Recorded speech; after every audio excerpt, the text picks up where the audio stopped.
definitely I'm watching.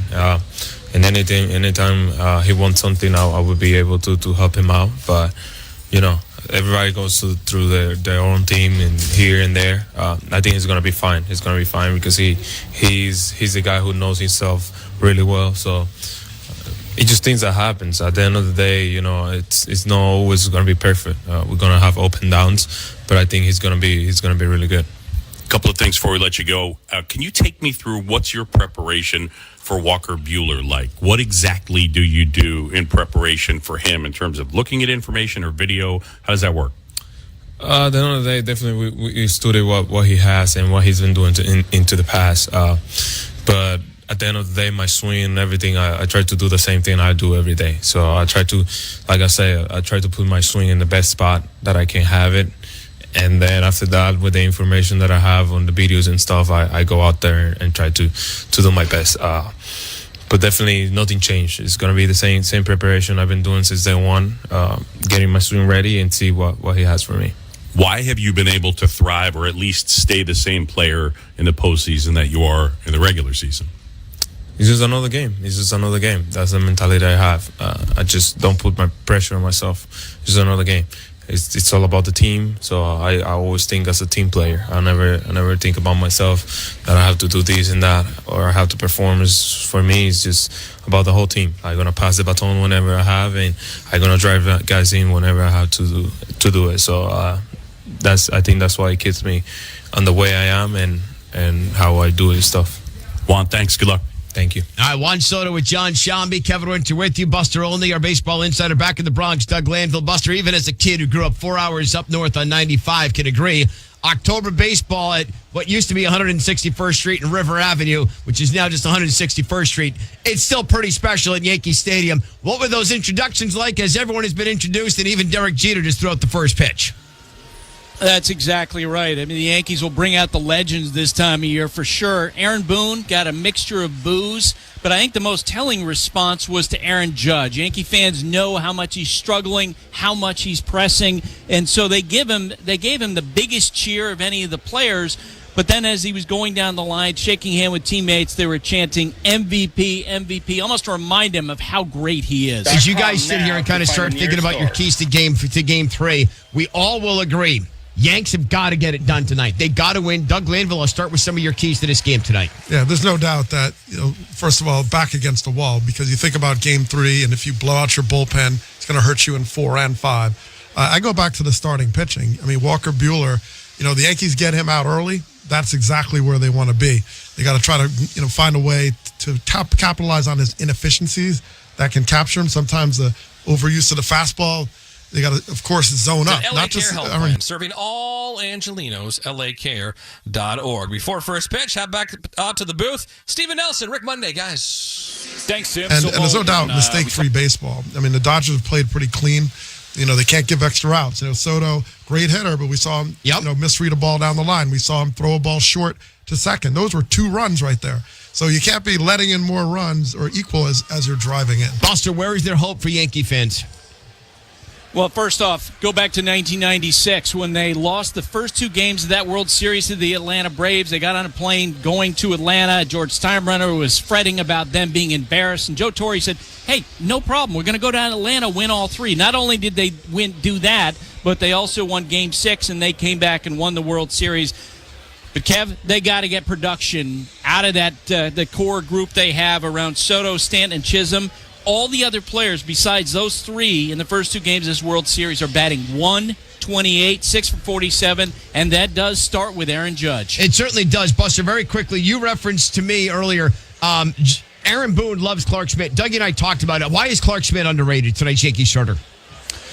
Yeah, I don't think casual fans understand that when he got hurt at midseason, he was on a trajectory to be a down-ballot Cy Young Award candidate. He was that good in the first half, but he suffered that injury. He's kind of slogged his way back, but the Yankees really feel like that he has made improvements with each of his appearances. And by the way, Walker Buehler told me those 4 great innings he had over in Citi Field, felt like his breaking ball was better in the cold, in the wind, in New York. He was looking forward to seeing if he could spin it again in this game. Buster, we'll talk to you during the game. Catch you on the post-game show. Let's pause 10 seconds for station identification. You're listening to Game 3 of the Fall Classic on ESPN Radio.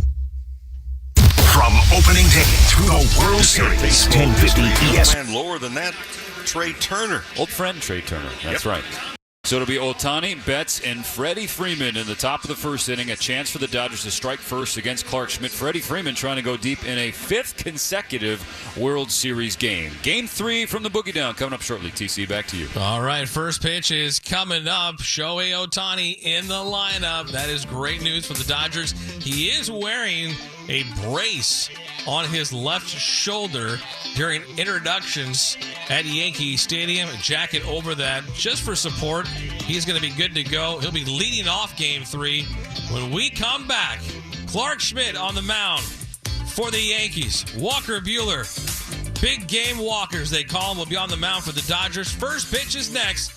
Enjoy it, everybody. I'm Tim Cates. It's been Morocco Casino. Dodgers on deck. I'm Los Angeles Dodgers Audio Network.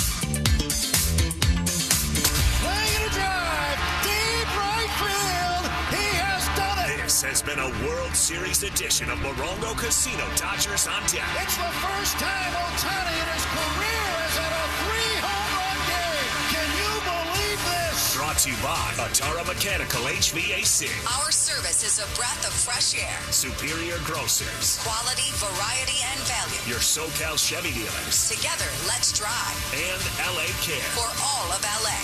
Dodgers World Series baseball is just moments away. The home of the Dodgers in the World Series. It's the Fall Classic. KLAC Los Angeles. KYSR HD2 Los Angeles. An iHeartRadio station. Let's go. Dives in the foul ground and he makes the catch. This ball's back. It's gone. Go, go, go.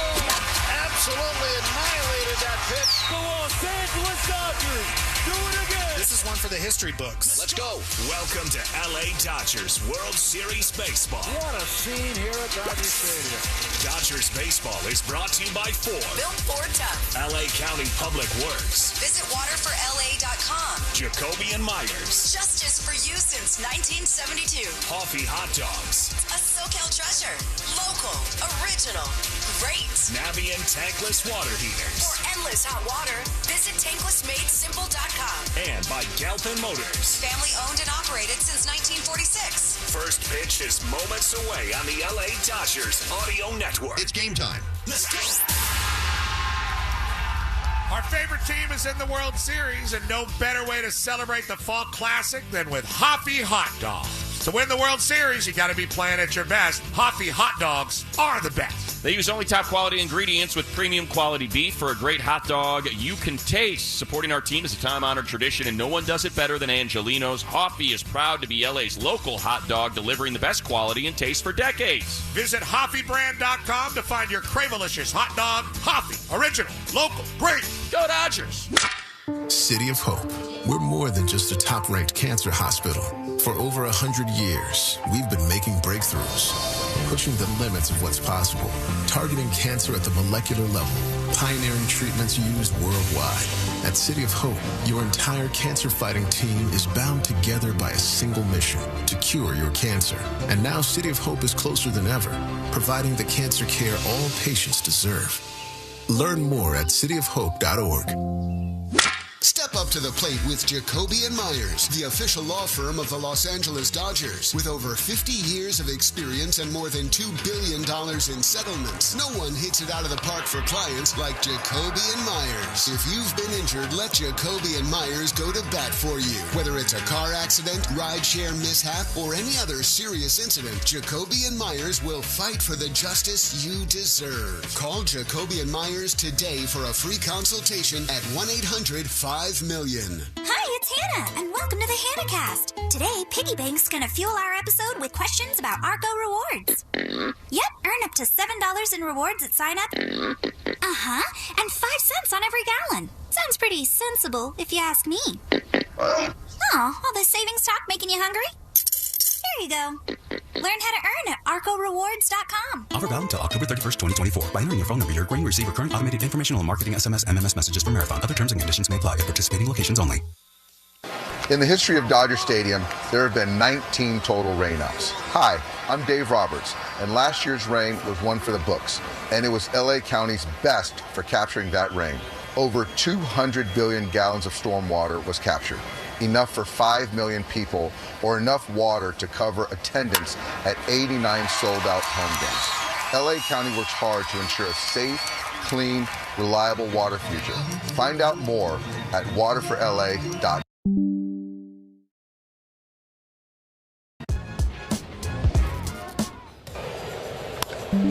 Maybe that swing. Drives it in the air. Deep left center. Judge leaping. And he made the catch. Oh, Aaron Judge. What a play. He does it all. And there's the double play. Send him to Monument Park now. What a double play by the Yankee defense. And what a catch by the captain. What a way to end the inning.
Regular season.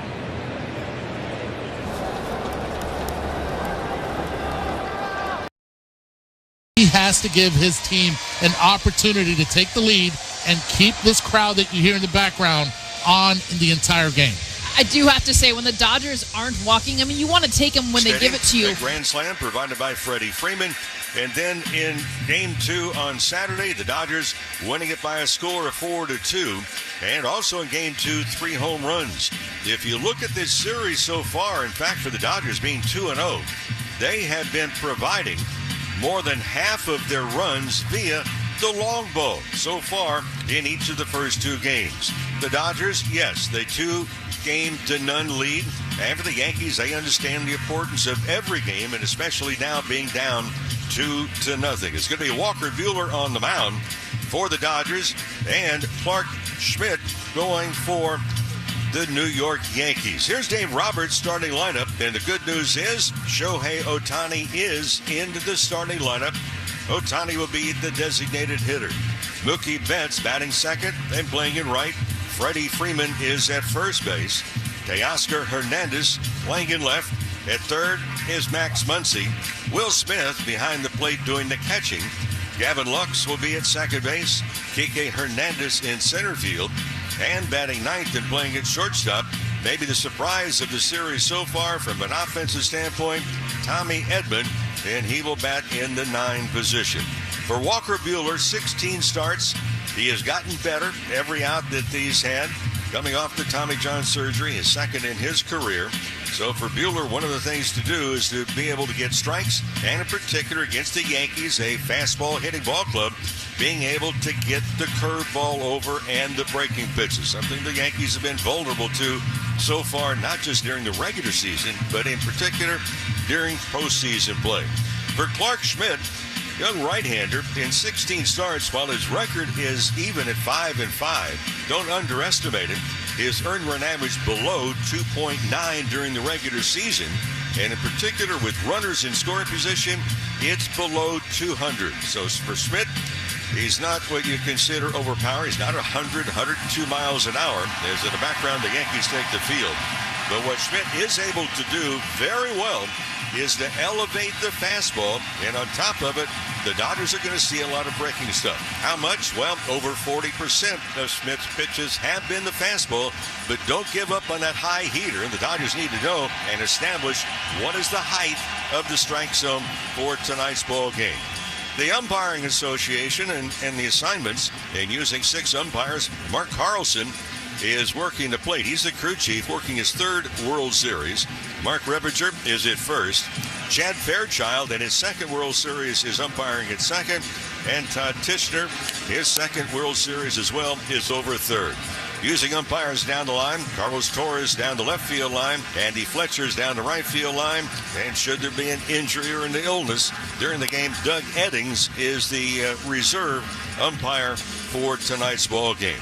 For the Yankees, they have not been hitting, in particular with runners in scoring position. In fact, they are just 2 for 14 in this series.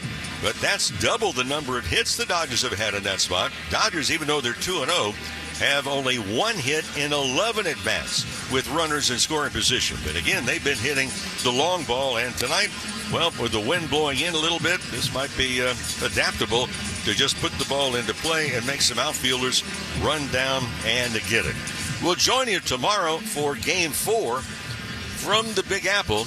We'll be on the air at 4 o'clock Pacific for the Morongo Casino Dodgers on Deck show. First pitch at 5:08. And neither clean as, Luis Gil will be on the mound for the Yankees. The Dodgers had not announced who is going to be, but Dave Roberts said it will indeed be a bullpen game tomorrow. So it's a packed house here in New York, exactly the way it should be. It's going to be loud. It's going to be boisterous. After the Dodgers trying to make it 3 wins and no losses here in the World Series in game number 3. We're all set to go. Happy to have you with us.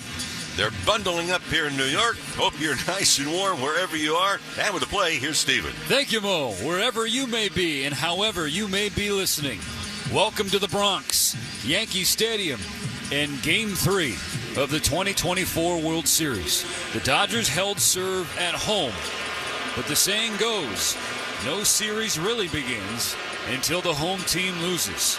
The Dodgers will have the chance to throw the first punch tonight. Shohei Ohtani, about to step into left-handed batter's box, has the all clear from Mark Carlson, the home plate umpire. Plants his back left foot, twirls the bat, and he sees that Clark Schmidt is still walking up the back of the mound.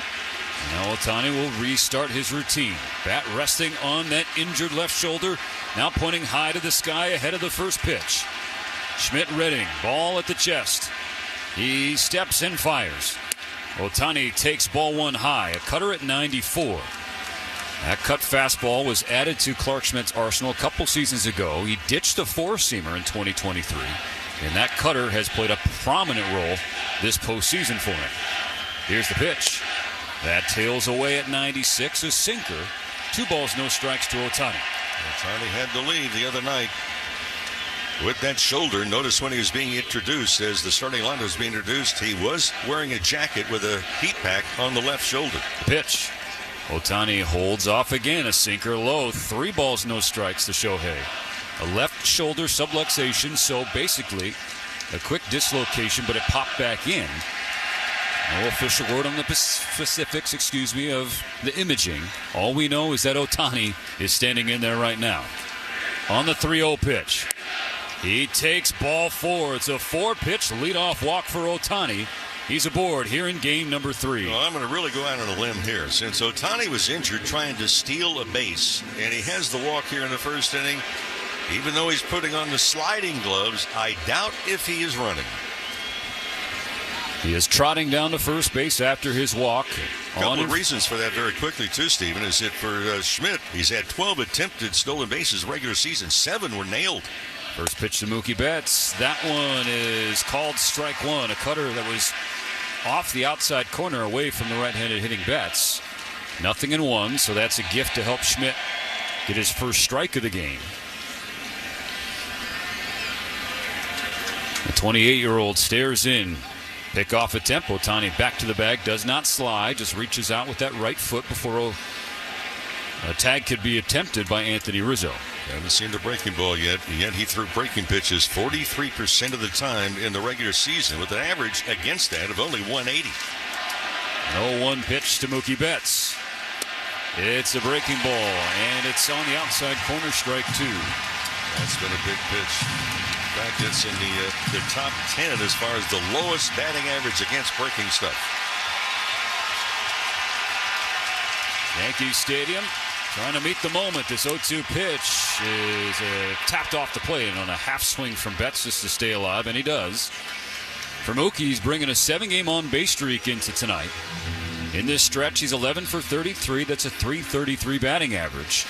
6 extra base hits, 2 home runs. Dodgers only have 3 batters that have faced Schmidt in the past. Ohtani, Kike Hernandez, and Teoscar Hernandez. Another 0-2 is upstairs. Ball 1 on a high cutter at 93. What we have seen from Mookie in this postseason, Mo, is a lot more production on the road, batting .478 away from Dodger Stadium. I think he's going left center and right center more, too, not trying to pull. On this 1-2 pitch, Mookie swings and slices it foul on the right side. It's a knuckle curveball from Clark Schmidt. Georgia-born Schmidt is the Friday night starter at South Carolina. Interesting to watch Ohtani as he leads off. He has his left hand holding the top of his jersey, not the top button. Here's another 1-2. And that, wow, that looked like it had the outside corner. It was called ball 2. So earlier, Schmidt got a call. Here, Mookie Betts got one. So, say if you're wearing a necklace, Ohtani looks like he's holding onto the necklace with the left hand. He's not reaching out at all with the left side. He's turned his jersey into a sling. Yep. The 2-2. Mookie swings and hits it high in the air, shallow left field. Verdugo coming in. Volpe going back. It'll be Verdugo who takes out number 1. So no movement for Shohei, who still is holding on to that shirt and his collar of the jersey. Back on first base as Freddy Freeman digs in. Well, and right away you start to wonder what he's going to do when he actually runs the bases. I mean, that would be very awkward to try and hold the top of your shirt right at the neck with your left hand and try and run at the same time. Loud boos for Freddy Freeman, who broke Yankee hearts in Game 1. The first pitch from Schmidt. Freddy takes a breaking ball, a sweeper that just got the edge at the knees. 0-1. Game 3 just underway. 1-on, 1-out in the top of the first inning. No score. Freddy 3 for 9 in this series. All 3 hits have gone for extra bases, including 2 home runs. On this 0-1, Freddy watches upstairs. 1-1. He has homered in 4 consecutive World Series games, Mo, going back to when he was still in a Braves uniform in 2021. Waggles the bat, brings it up, and kind of resting it behind his helmet. 1-on, 1-out, the 1-1 pitch. Freddy takes a knuckle curve at the top of the zone, called strike 2. Well, Schmidt got convinced that spin rate would help him, and especially talked about in the pregame show, curveball's a good one. But that fastball, he's gotten a lot of hitters expand the strike zone, keep the fastball up with some movement. Connie with a short lead. A 1-2 offering from Schmidt. Freddy swings and belts the ball right field, hooking toward the corner. Hello, short porch, and hello, Freddy Freeman. For a 3rd straight game in this World Series. 5 straight World Series games overall. Freddy Freeman goes deep. A 2-run blast from Freddy. And a 2-0 lead in the first inning. Well, that's doubly good. Sore right ankle for Freeman, doesn't have to run hard, and for Ohtani, doesn't have to stretch out that left shoulder and left arm. And with that trip around the diamond, you can stop by any one of the Daniels Jewelers locations. Just say home run for your free team bracelet, along with a $50 gift card towards any purchase of $99 or more. Daniels Jewelers, own the dream. Now Teoscar Hernandez steps in. A sweeper tails away outside. 1-0. The Dodgers strike first again. 2-0 on 1 swing from Freddy Freeman. Ties George Springer's World Series record. Schmidt bounces back with a strike, a sinker in the inner third. Of course, Springer's record, Dodger fans need no reminder of how that's to be viewed in baseball history. But Freddie Freeman, 5 straight World Series games with a home run. The 1-1 pitch. Teoscar lays off, a cutter down and away. 2-1. Well, that's 10 of the Dodgers' 12 runs had come via the home run. Of course, we mentioned the pregame show. Coming in today, 11 of the 15 runs scored in this series by both teams combined have been via the long ball. 2-1 pitch, and Teoscar waves at a sweeper that was way outside, was thinking something else. 2 balls, 2 strikes. Dodgers 2, Yankees nothing. Bases clear. 1 out, top of the first inning. Freddie Freeman passing along some knowledge to his teammates at the top of the steps in the Dodger dugout on the third base side. Teoscar, after taking time, settles in for this 2-2. Swinging a ground ball to short. Volpe comes in.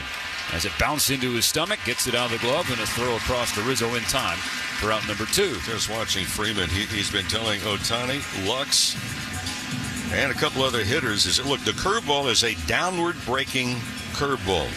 Now, that sweeper may take a different angle, but that knuckle curve is kind of nose to toes. Now it's Max Muncy, third baseman, batting in the 5 spot tonight against the right-handed Schmidt, who kicks and fires. Max takes a sweeper at the knees. Strike 1 called. Dodgers up 2-0. Silencing this Yankee Stadium crowd. Freddie Freeman was greeted with boos. He returned those boos with a home run. Knuckle curve low at the shins, called strike 2. Muncy does not like that call, but he's got to live with it.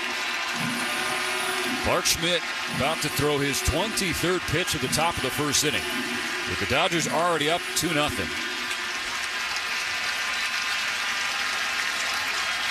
Here's the pitch.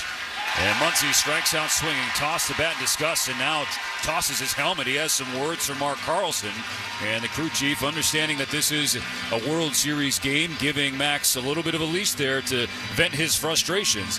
But make no mistake, the Dodgers feeling good. Freddie Freeman with a 2-run homer in the first, an early lead for Walker Buehler.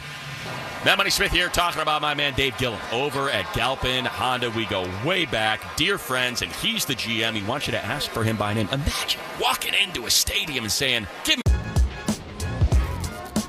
2-0 pitch. A drive to deep left field. This ball is on its way. This ball is gone. The 1-2. Line into right. It's going to drop for a base hit. Gurriel is being waved home. Pham comes through. The Royals take the lead. Through the hole, another base hit. Verdugo fires toward the plate. No play there. And they may tack something on here. Soto fires toward the plate. That's not going to work for them. A 4-run inning for the Royals.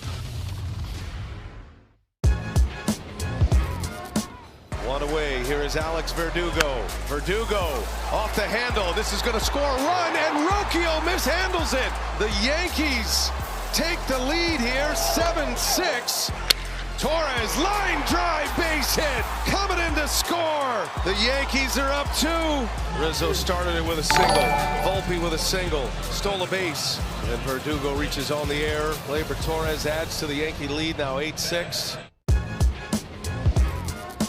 5-5 in the 7th. The Yankees are now 1 for 11 with runners in scoring position in this game. Base hit to left. Chisholm can fly. He rounds third and heads for the plate. He would have beaten the throw anyway. It squirts away from Perez, and the Yankees jump back in front, 6-5. Verdugo now has a couple of hits, been on base 3 times. He scored a couple of runs, and he drives in the go-ahead run here with another base hit to left field. Chisholm was flying.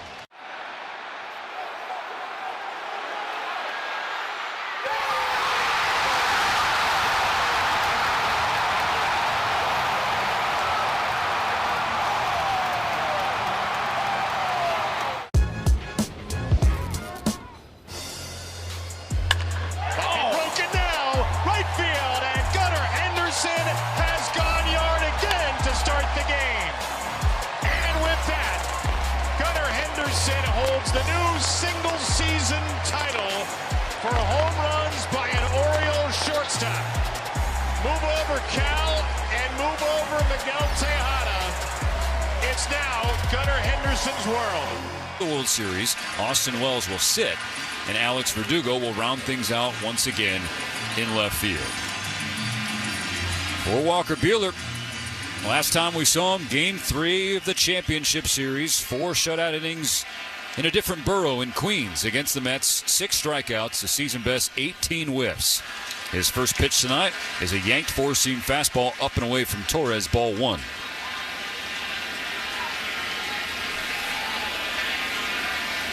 Buehler kicks and fires, and he evens the count with a four-seamer at 95. Got the outside corner.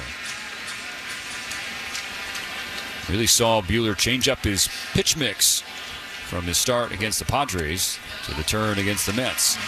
This is a sweeper, blown away. We saw a lot of that pitch against the Mets, Mo, and it was really effective. Yeah, it was. And for the Yankees so far in each of the first 2 games, they've really expanded the strike zone on the breaking stuff. They're a fastball hitting team primarily, which most teams handle the heater much better.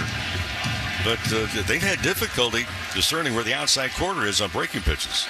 The 2-1 pitch. Torres swings and misses. 96 on the four-seamer by the barrel of Torres. Strike 2 evens the count. Buehler threw 41% breaking balls against the Mets. See what he does tonight against the Yankees. His 2-2. Yanks the sweeper low and away, not competitive, so he didn't get a chase from Torres. And now the count is full with Juan Soto on deck. Torres 2 for 8 in the series. Waiting the payoff pitch. Here it is. It's fouled back over the screen. 96 at the top of the zone. The pitch that Torres whiffed on earlier. Got a piece of here. Dodgers 2, Yankees nothing. Bottom of the first just underway. The 7th pitch from Buehler to Torres. Upstairs, ball 4 and a leadoff walk in front of Soto.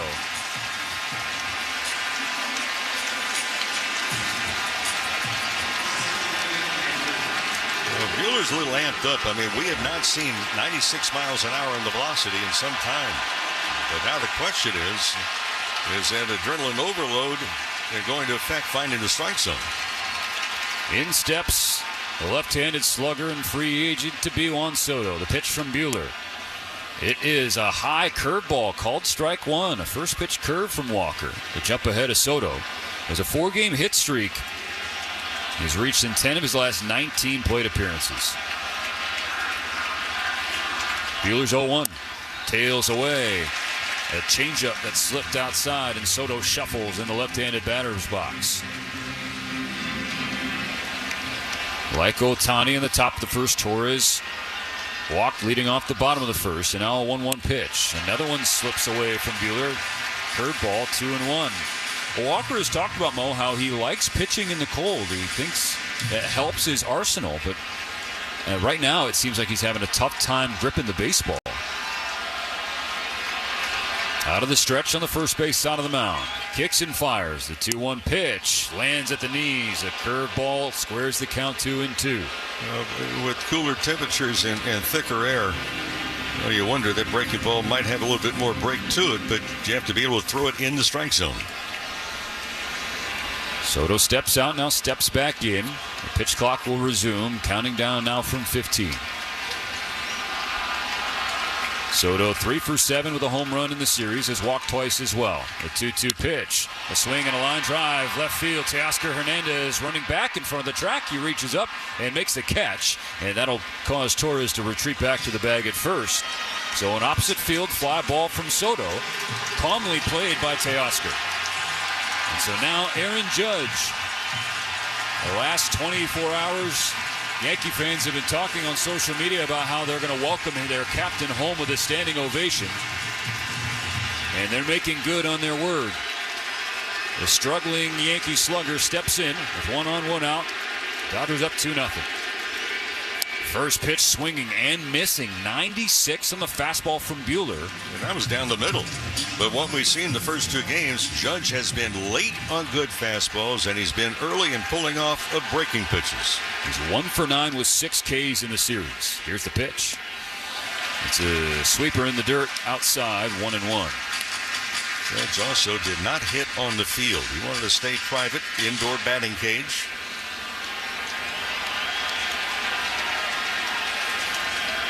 One on, 1 out. 1 ball, 1 strike. Buehler will keep Torres honest. thrown over to first. No tag applied by Freddie. Judge 1 for 13 his last 3 games. He's talking about his struggles after game 2. Said at times you want to make things happen and let us, instead of letting something come to you. Here's the 1-1 pitch. Check swing on a curveball low, and they say he held up. Will Smith appealed. Mark Ripperger, first base umpire, said no swing.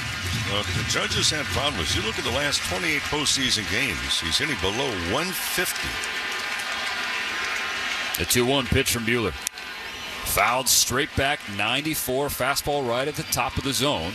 2 balls, 2 strikes. The Dodgers know at some point in time Judge is going to break out of it, and when he does, it's going to be a heavy ticket to be paid by pitchers, but they're hoping when he breaks out of it, it's next spring training.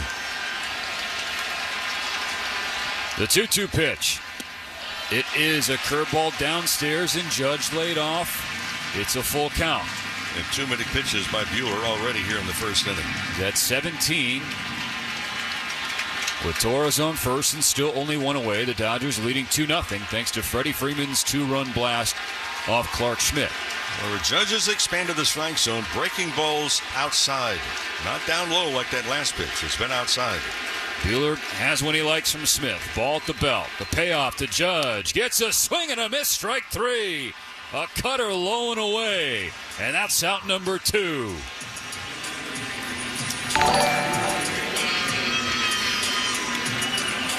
A little cutter, little spin, that ball away. And for Judge, pulled off of it. He just did not have any extension to even cover the area that ball went past home plate. Still some trouble in front of Walker. Giancarlo Stanton at the plate. He swings at the first pitch. It's a 4-seam fastball in the inside corner. Gets a whiff and strike 1. Mid-90s velocity from Walker to begin game 3. His 20th pitch of this inning. An 0-1 to Stanton. Tails way outside on a sweeper. 1-1. Dodgers made the first statement of the night. Freddie Freeman. Another home run to right field. Gone deep in 5 straight World Series games. Buehler trying to pitch a shutdown bottom of the first. He steps off the back of the rubber. Disengages and resets the pitching clock. Gets some boos from the Bronx crowd. Stanton with his closed stance, batting from the right side. The 1-1 pitch.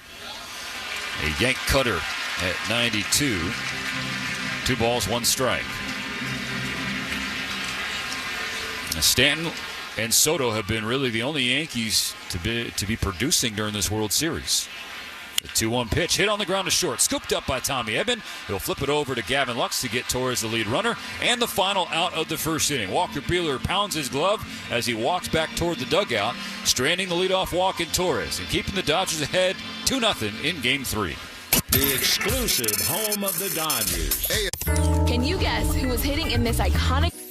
Freddie Freeman here. When it comes to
in the 2022 Division Series.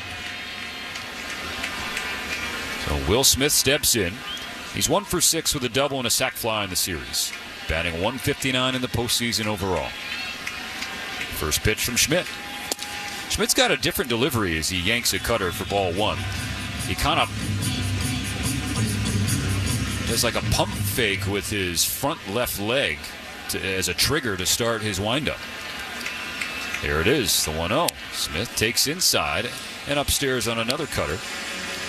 There comes set, goes into knee bend. When runners on base, he comes set, and there's like 3 different toe taps before he really comes to a technical set position. Smith in front, 2 balls, no strikes. Here's the pitch. A swing and a high fly ball right field. Soto drifting back. He's on the warning track, and he's there to make the catch. Smith threatened one toward the short porch. That one died on the warning track for the first out of the second inning.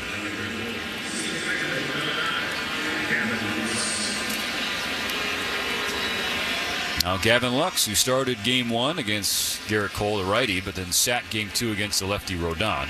Lux 0 for 3 of the walk. The pitch. Taken up and away. 1 ball, no strikes. Just playing into the grass at third, just in case there's a bunt attempt by Lux. The rest of the Yankee infield back and shifted over to the right. Here's the pitch. Lux thought about swinging, held up on a pitch he thought was away. Hit the outside corner. Lux double checking with the home plate umpire. Asking really? He said, yep. Nod from Carlson, so it's 1-1. Here's the pitch. That's outside comfortably. Missed with the sweeper.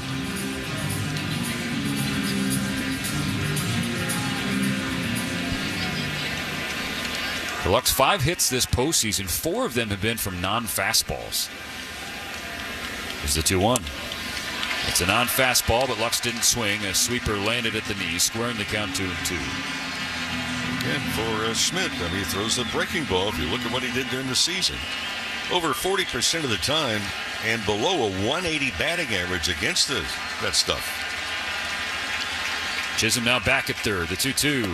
It's a swing and a miss. Chase the knuckle curve down and in. Second strikeout for Schmidt. 2 gone in the second inning. Well, get ready for what's going to happen next. You can visit MLB.com/tickets to explore the 2025 ticket options. Now Kike Hernandez, one of the few Dodgers who has seen Schmidt in his career. He's 1 for 7, though, with 3 Ks. He gets a first pitch strike. Generous call on a cutter. Goes Schmidt's way. Kike 1 for 6 with a triple in the series. On the 0-1. Holds up on a low curveball. Going 0 for 3 in Game 2, Kike snapped a 9-game on-base streak, but still has been a threat for the Dodgers this postseason, batting .282. Staring in with those goggles that helped turn his season around. The 1-1. Kike swings and fouls back the curveball at the top of the zone. Falling behind Schmidt 1-2.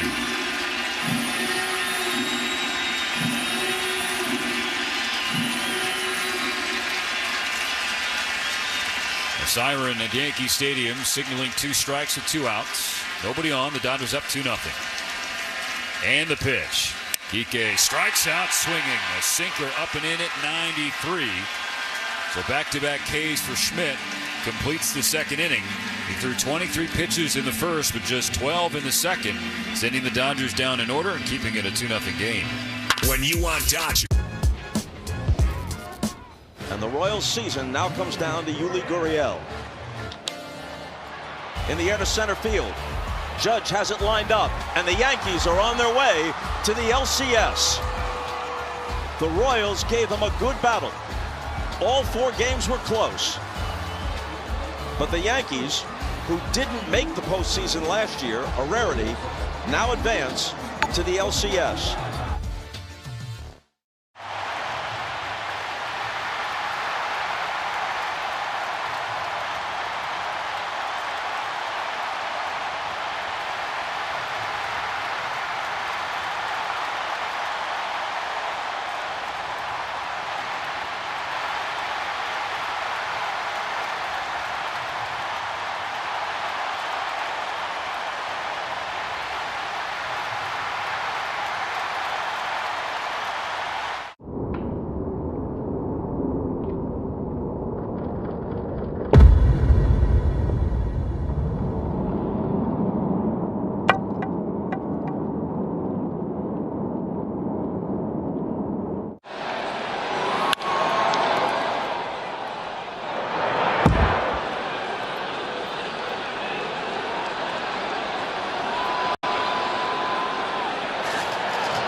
seated at some point in their careers in the top 100 rookies coming up. And there are 14 former first-round picks also participating in this World Series. Star-studded World Series, a global event with these two lightning rod and iconic franchises. Buehler's first pitch to Chisholm. He yanked a four-seam fastball down and in off the dirt, skipped all the way to the backstop. Ball one for Chisholm. The Yankee third baseman, 3 for 9 in the series with 3 stolen bases. It's a 3-game hitting streak going. A 1-0. Takes a low fastball at 95. 2 balls, no strikes. Here's the story on the Yankees. Talk about good fastball hitters. Well, offense on the heater, 296. Non-fastballs, 144. 2-0. Jazz was taking all the way. Buehler took advantage with a fastball in the outer third. Strike one called. Buehler sets and fires. Lost a curveball up and away. 3-1 to Chisholm. He walked Torres leading off the first inning. Doesn't want to do it again in the second. And especially not the way he can run. Surprised if Chisholm swings here. He does swing, and he pops one up. Shallow center field. Long run for Kike Hernandez. But he can make it and make the catch. Shallow left center. So a gift from Jazz Chisholm. And Buehler has one out in the second. And really a borderline pitch. I mean, 3-1. That's where you're trying to be have a very discerning eye. Now the hometown kid, Anthony Volpe. Born in New York, New York. Grew up across the river, across the Hudson to be more specific, in New Jersey. Yankees first-round pick in 2019. Steps in with one out and nobody on. Takes a first pitch fastball high, 1-0. Volpe is 0 for 8 in this World Series. Has struck out 4 times. Does have an RBI fielder's choice. A 1-0. Buehler has strike one at the knees. A fastball at 95.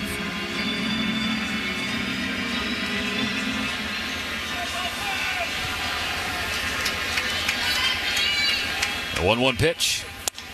Volpe watches a cutter he thought was away, and Buehler got a generous strike 2 call. He'll certainly take it. Volpe shaking his head, now asks for time. That continues an unfortunate theme. If you're an umpire or a fan of umpires out there, throughout this series so far, it's been leaving hitters aggravated. The inconsistency. Buehler's sweeper misses low and away. Even count 2-2.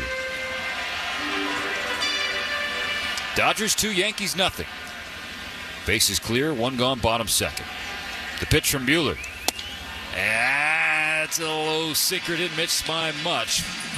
Another full count. Hard to believe Walker Buehler, now 30 years old, making his 3rd career World Series start. His 3-2 pitch struck him out. Blew 96 right by him. And that's the best velocity. Again, I mentioned the first inning. We've not seen consistent 96. Yes, early in the game, no question about it.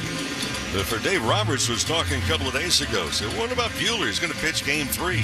And Roberts said, look, Buehler has been a big game pitcher, and this is nothing foreign to him, pitching in the World Series.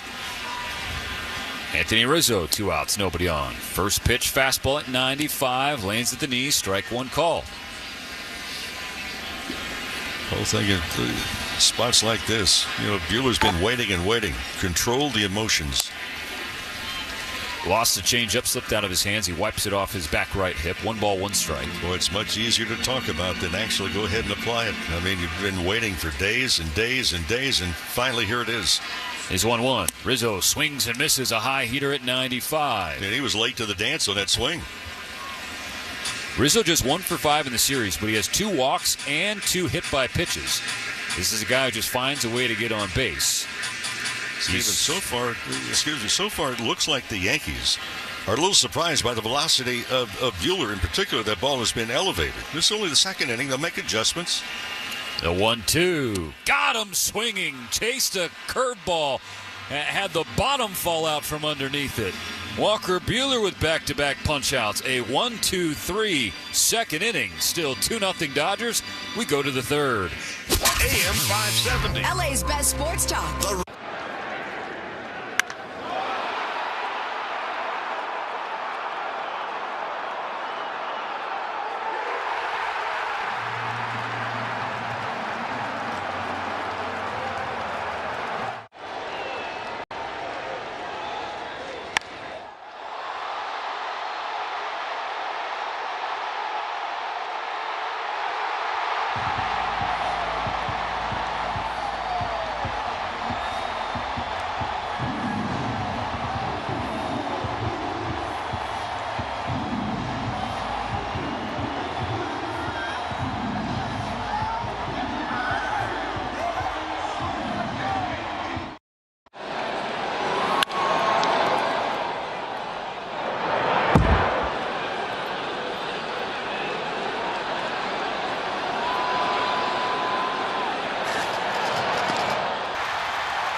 What a huge stage on both sides of the country.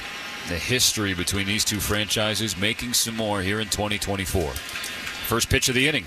Edman takes downstairs a low sinker, 1-0. Well, this is a pretty good celebration as far as an anniversary, because in '81 the Dodgers won the World Championship on this date right here. Well, it was at the other Yankee Stadium. That's right. The 1-0. Upstairs, 2 balls, no strikes for Tommy. October the 28th, 1981. After falling behind 2-0, you guys won the next 4. Down 2-0, and when Kenny Landreau caught that ball in center field for the final out, there were no more outs to garner. Schmidt misses the zone again. 3-0 to Edman. Ohtani on deck. Tommy Edman, 4 for 8 in the series. He's got 5 consecutive multi-hit efforts. And yet he's batting 9th. A switch hitter batting from the left side.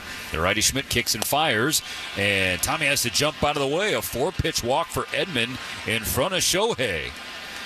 Second walk for Schmidt. His first was to Ohtani leading off the game, and then Shohei came around to score on Freddy Freeman's home run.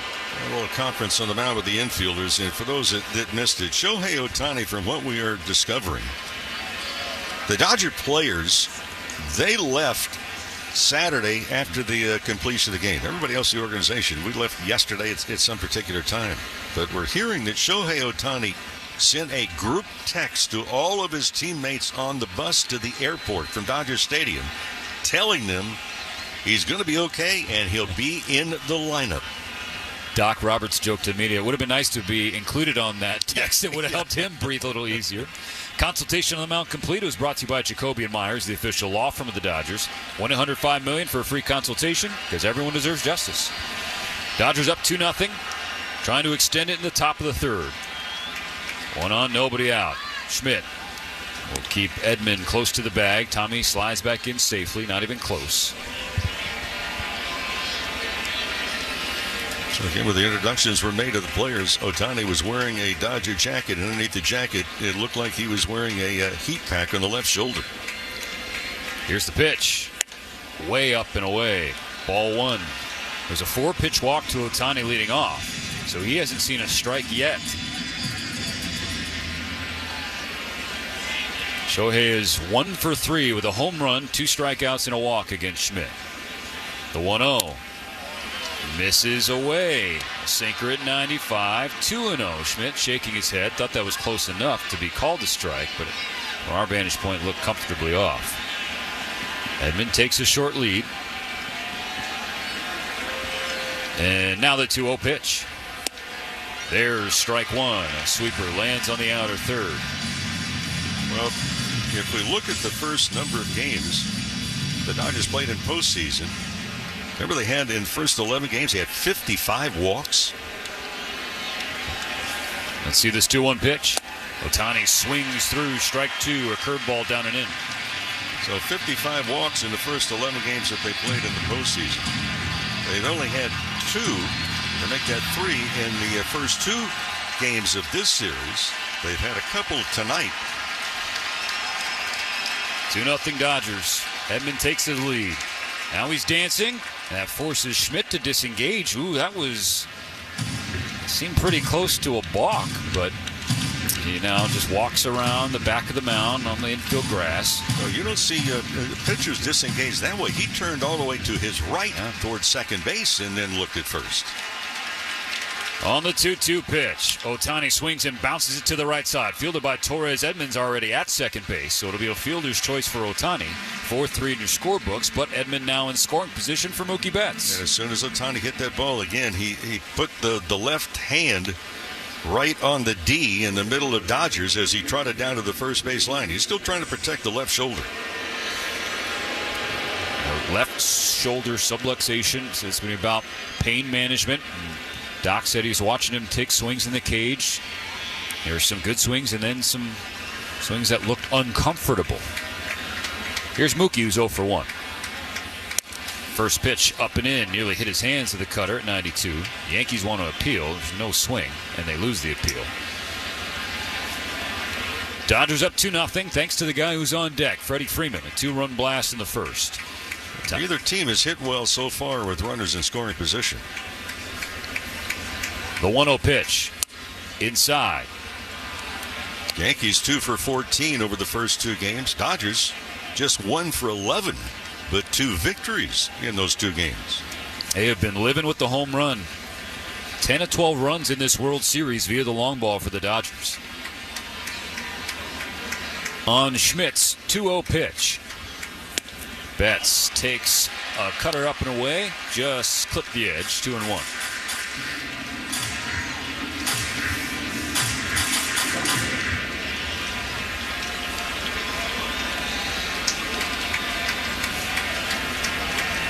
Schmidt looks back at Edman on second. Comes home to Betts, who swings and slashes it foul on the right side. That evens the count 2-2.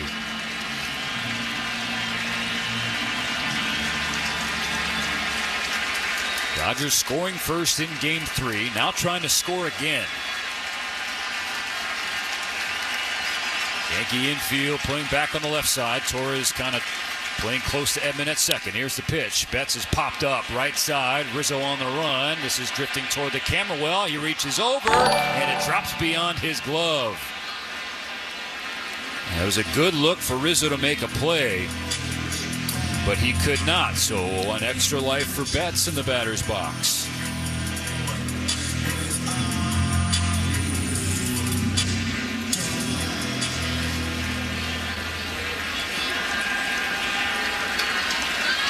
Mentioned the home road splits for Betts. He's been better away from the road. He's also been better right on right. So reverse splits. Schmidt a righty.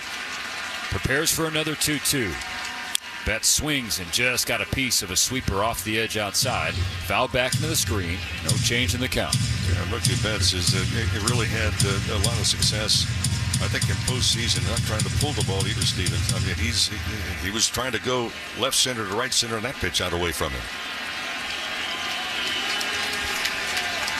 Mookie with a calm look in the batter's box. Schmidt fidgeting on the mound, kicks and fires another 2-2. Cutter away, we're full. Way to lay off of that, Mookie. That was a tough one to take.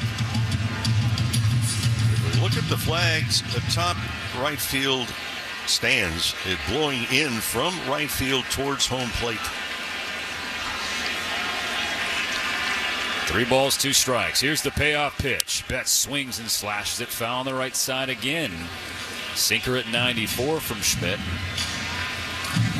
Betts doing his best to wear down Schmidt. Well, the Dodgers offense as a team is doing that. He's already north of 50 pitches. Yeah. His next one will be 53. And the 9th of the AB against Betts. So Dodgers have really been selected so far in postseason play for the most part. Schmidt steps off with his right foot, disengages. Edman back to second. 2-0 Dodgers. 1 out in the top of the 3rd inning. On the 9th pitch from Schmidt. Betts swings. It's a little flare to right field. Sinking fast. Soto with a deke. He flashed the glove. Here comes Edman racing around third. He'll score without a throw. RBI single Mookie Betts. And a 3-0 lead in Game 3. Boy, what an at-bat for Mookie Betts. He just fouling off pitch after pitch after pitch. And what a read by Tommy Edman at second base. He saw that the ball was going to drop in. That was a breaking ball into the hands. Betts went inside out with a swing. And the Dodgers put another run up on the board. Great base running by Edman and terrific hitting by Mookie Betts. With some help from Dino Ebel at third, who read the deke from Soto. Now Freddy Freeman back to the plate. First pitch, a low sinker, ball 1. Trevino, the catcher, faked a back throw, a back pick on Betts, but didn't offer. Freddie has kicked off his return to the Fall Classic, first one as a Dodger, with a home run in 3 straight games. On the 1-0, Freddie stares at ball 2 away. Trevino, the catcher, sitting way outside with that kickstand stance. Left leg fully extended. Left heel planted in the ground, which really limits your lateral movement. Schmidt asked for a new baseball, had just received one. Mookie Betts on first, just extended the Dodger lead, 3-0, an RBI boot base hit to the opposite field and right. Well, you know my theory, when a pitcher asks for a new baseball in the middle of the count. Look for the breaking ball. 2-0. There's a breaking ball, a knuckle curve, but it's down and in, ball 3. Honestly, Mo, I think you're batting 1,000 with that this year. So far, but I don't call it all the time. No. But just looking at pitchers, they fall into, we're all creatures of habit. Be careful here. 3 balls, no strikes. Betts on first. Freeman at the plate. Here's the pitch. Freddie holds the trigger. It's a cutter on the outside corner, strike 1. Well, already for the Yankees, Mark Leiter Jr. warming up in their bullpen out at right center field. Dodgers bullpen in left center. Schmidt approaching 60 pitches. Is yet to eclipse 80 this postseason. Keep Mookie close to the bag. Betts dove headfirst safely before Rizzo could slap the tag. Again, if you're going to think about going, you better get a good jump off of Schmidt. 12 attempted stolen bases again. Only 5 were successful. 3-1 count for Freeman. Here's the pitch. It's off the plate with a sweeper. And a walk for Freddie, who's aboard for a second time. First and second for Teoscar Hernandez. Well, Mo, Teo 0 for 1 with a ground out. Here comes another consultation on the mound, brought to you by Jacoby and Myers. It's the official law firm of the Los Angeles Dodgers. For a free consultation, call 1-800-5-million, because everyone deserves justice. And let's pause 10 seconds for station ID on the Dodgers Audio Network. The home of the Dodgers in the World Series. It's the Fall Classic. KLAC Los Angeles. KYSR HD2 Los Angeles. An iHeartRadio station. We welcome you back to Yankee Stadium, and we welcome back Teoscar Hernandez to the batter's box at Yankee Stadium. The Dodgers lead 3-0. First and second, 1 out in the third inning. And Mo, when we were here in June, it was all about Teo. Well, his timing was absolutely exquisite. He was able to discern between the fastball and the breaking ball. Here's the other thing, too. Hernandez well over 30 home runs this year, and 17 of those were on breaking pitches. Now, right now, Schmidt has kind of been halfway this, halfway that, but again, for the season, he threw over 40% breaking pitches. Does he hang one here and have to pay the price? Teoscar has the hands close to the chest. Brings him up before the pitch from Schmidt. It's a cutter on the outside corner, strike 1 call. Teoscar Hernandez in June went 6 for 12. Hit 500. 5 extra base hits, 3 home runs, 9 RBIs in 3 games. Pretty good. The 0-1 pitch. He popped it up. Left side of the infield. Volpe at shortstop drifting over to his right toward third base and settles underneath the second out of the third inning. He jammed himself on a breaking ball. It'll be up to Max Muncy.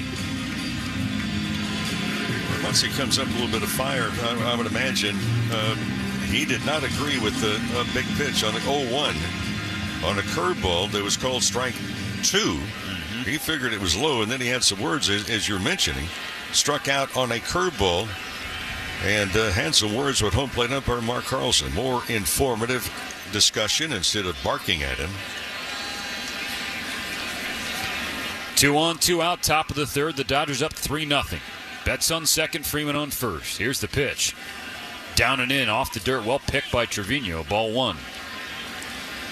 Is it just me or Verdugo not very deep in left field?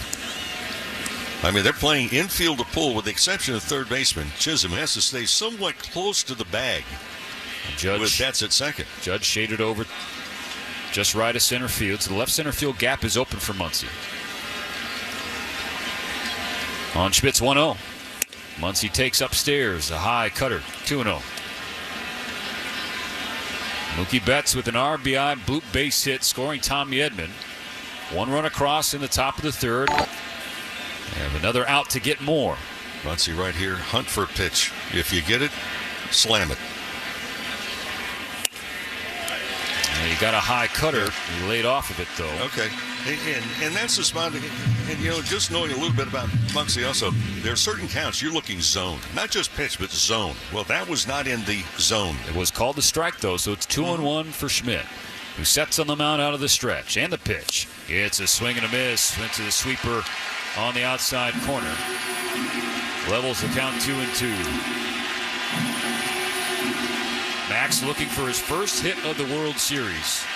He's 0 for 7 with 4 strikeouts. After a red-hot championship series, he's gone cold to start the Fall Classic.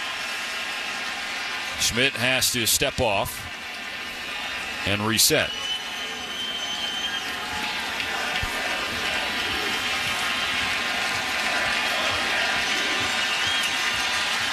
Betts on second, Freeman on first. The 2-2 will have to wait again. Schmidt walks to the front of the mound now, rubbing the baseball around between his hands. First base side of the rubber, plants his back right leg, has the ball at the chest, opens his stance, kicks and fires, and nearly hits Muncy with ball 3. That'll fill things up. Will Smith on deck. I think Max Muncy, right field at Yankee Stadium. That seems like a good match. Let's see a payoff pitch. Muncy swings and taps a sweeper foul. High slider right at the top of the zone, and Muncy spoiled it. Mookie and Freddy were both getting head starts. Both will have to go back to their respective bases. Freddy trotting looks so much better with that right ankle. It just looks comfortable. Yep. He's got it to a place where it's not bothering him as much, clearly with the swing. Another 3-2 pitch. Muncy rips it right field. It hooks foul. A little too far in front of that one. So once again, Mookie and Freddy drop back to their bag, and Freddy's kind of giving Max a look like, hey, enough of that. 3-0 Dodgers. 2 on, 2 out, top of the third inning of Game 3.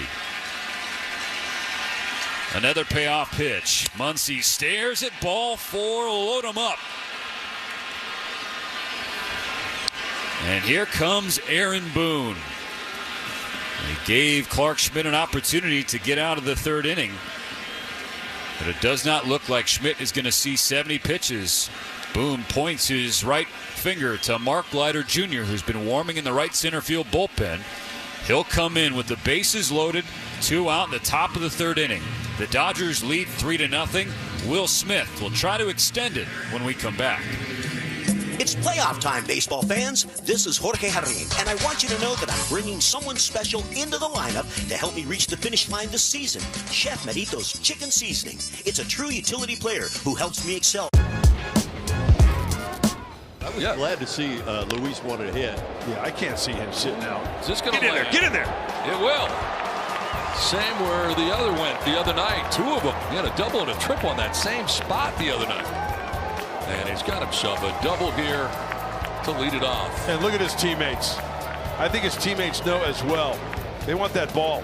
Get that ball back in. It's worth another look. Change up and away to the pull side.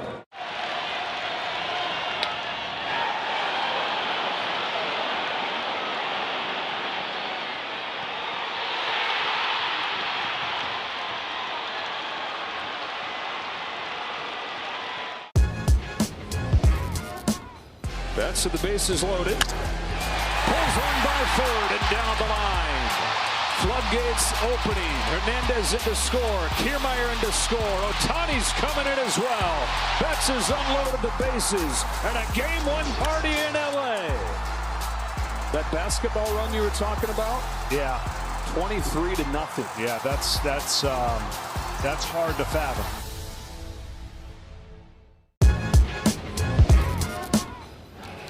That one is blasted deep to right field, and the Phillies get this road trip off on a good note. It's his 12th leadoff home run of the year. Oh, man, he drills one to deep right field, and that one is gone. His second home run of the game, and a high fly ball in deep right field. They've come all the way back. Kyle Schwarber's 3rd home run of the night. Unbelievable. You talk about making a statement. Tyler Fitzgerald, who's hit a home run in each of the last 4 games he's been in. Swing, and he hits a high drive deep to left field. And has he done it again? Yes, he has. Way back into the Dodger bullpen. Now that is an amazing feat. That's the 5th game in a row in which Tyler Fitzgerald has hit a home. Freeman and Tommy Edman got out of the inning. But here's the spot again. The Dodgers have done a marvelous job this year in getting to the bullpens. Now, what can they do with it? Will Smith twirls his bat toward Leiter, brings the hands up. Here's the pitch. Low and away, ball one. A curveball from Leiter that wasn't even close. Betts, Freeman, and Muncy on the bases. The Dodgers have 1 run here in the third. Betts RBI single. 3 walks in this inning as well. On the 1-0. Smith swings and misses. Cutter at 88 from Leiter Jr. Smith, a .328 hitter in his career with the bases loaded. Trying to come through and extend this 3-0 lead for the Dodgers in Game 3. They're loaded with 2 out. And now a 1-1 pitch. Smith watches a curveball flutter up and away. 2-1. Yankee Stadium certainly anxious right now. Freddie Freeman hit him in the stomach with a first inning home run. The 2-1 pitch. That's high. 3-1.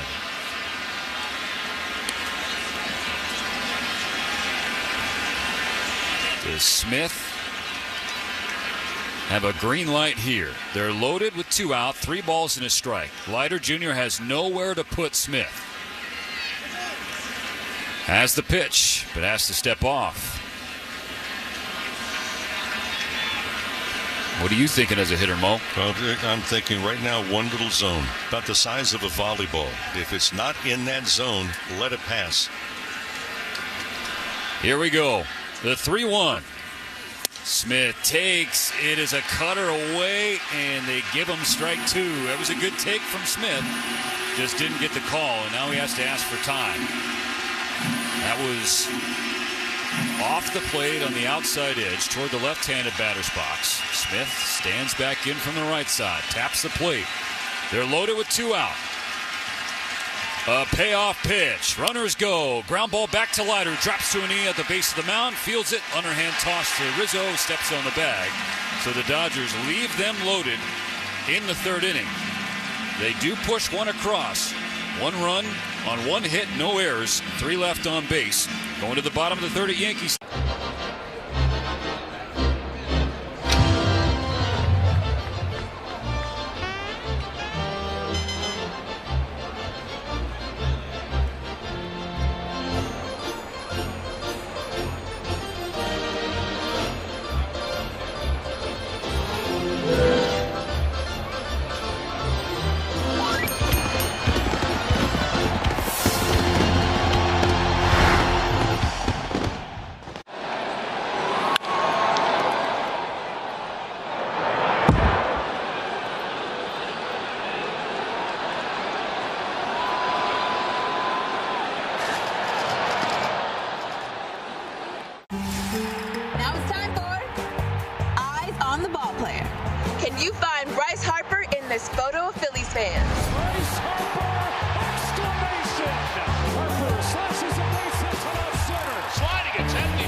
One of the faces of this great game. Bryce Harper has blasted one.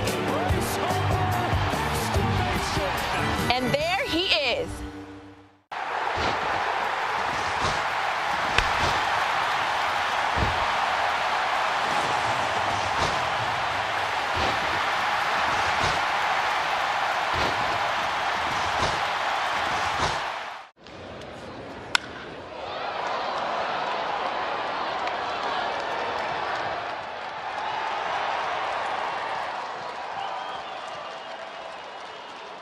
Yankees this year, for whatever reason, have had more difficulty with breaking pitches than the heater. 8-9-1 on the schedule for New York. Trevino, Verdugo, and Gleyber Torres. Walker Buehler now has a 3-0 lead. The bottom of the 3rd. Begins it with a first pitch fastball at 93, strike 1 on the outer corner. This is also the point. You want to make sure you can try and get these 2 outs, not have runners on base when the top of the order begins to come on. The 0-1 goes to the curve, right in the heart of the plate. Quickly, 0-2. Trevino pinch hit for Austin Wells with the bases loaded in the top of the ninth of Game 2. Saw one pitch from Alex Vesia, flew out to left center field. And Buehler strikes him out on 3 pitches. That's the 4th K for Walker Buehler tonight, 3 in a row.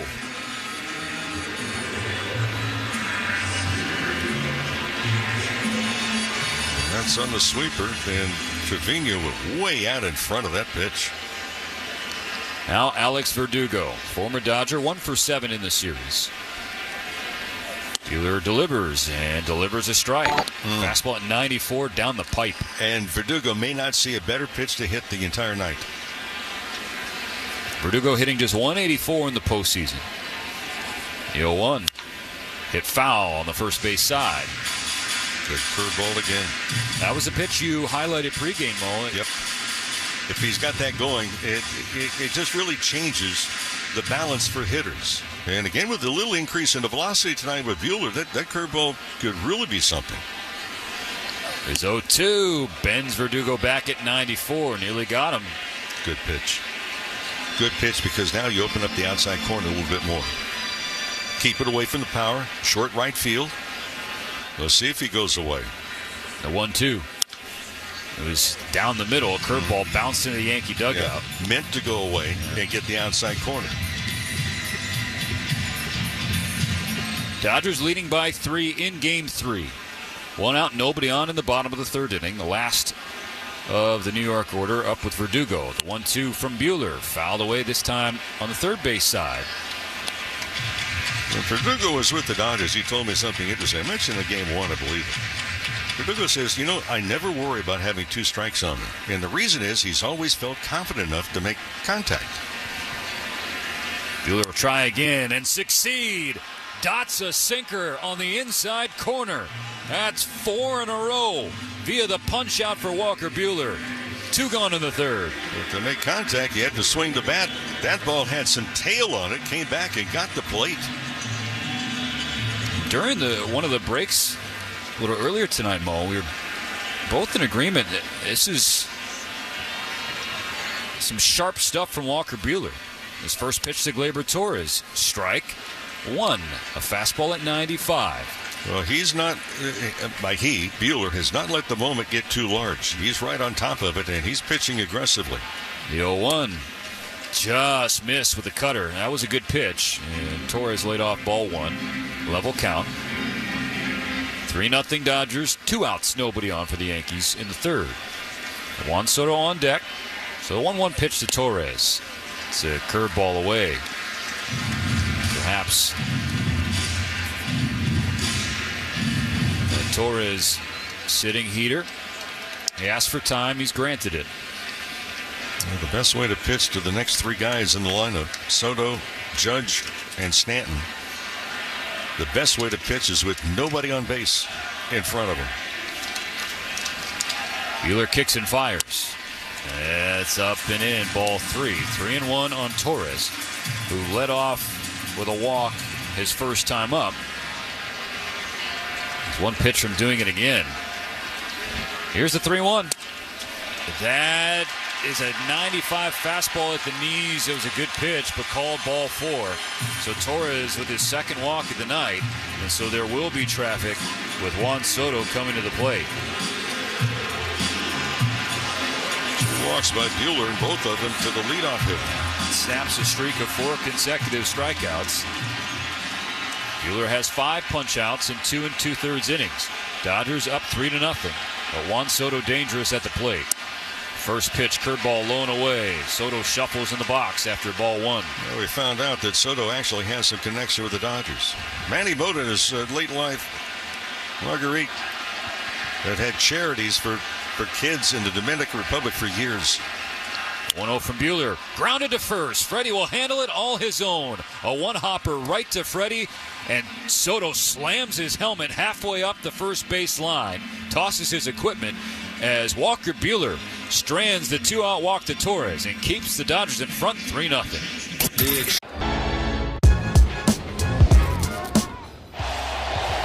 That ball's hit hard to left center field. Merrill on the run to the track, to the wall. Goodbye! Mookie Betts does it again in the first. And the Dodgers are on the board. The Dodgers know how important this game is to get the lead and keep the lead. They have not been able to slow down the San Diego offense. And Mookie puts them on the board again here in San Diego. And that will set the stage for Xavier Edwards. Selfishly looking for a single to complete the cycle. Towards short, Adames has it, gets rid of it quick, and he's safe! It's a single, and it's a cycle! The second ever cycle in Marlins franchise history belongs to Xavier Edwards. It took 30 years, a rise, and now Edwards. And a 1-2 to Vientos. Is into left field, down for a base hit. Here comes Bader. He'll score the tying run. Nimmo the other way, and the Mets will take the lead in the 8th. Lindor scores. Alonso adds with a sac fly. Martinez off the bench with an RBI single to extend the New York lead. He sends one in the air, left center field. That will score Iglesias, and a 5-run 8th inning.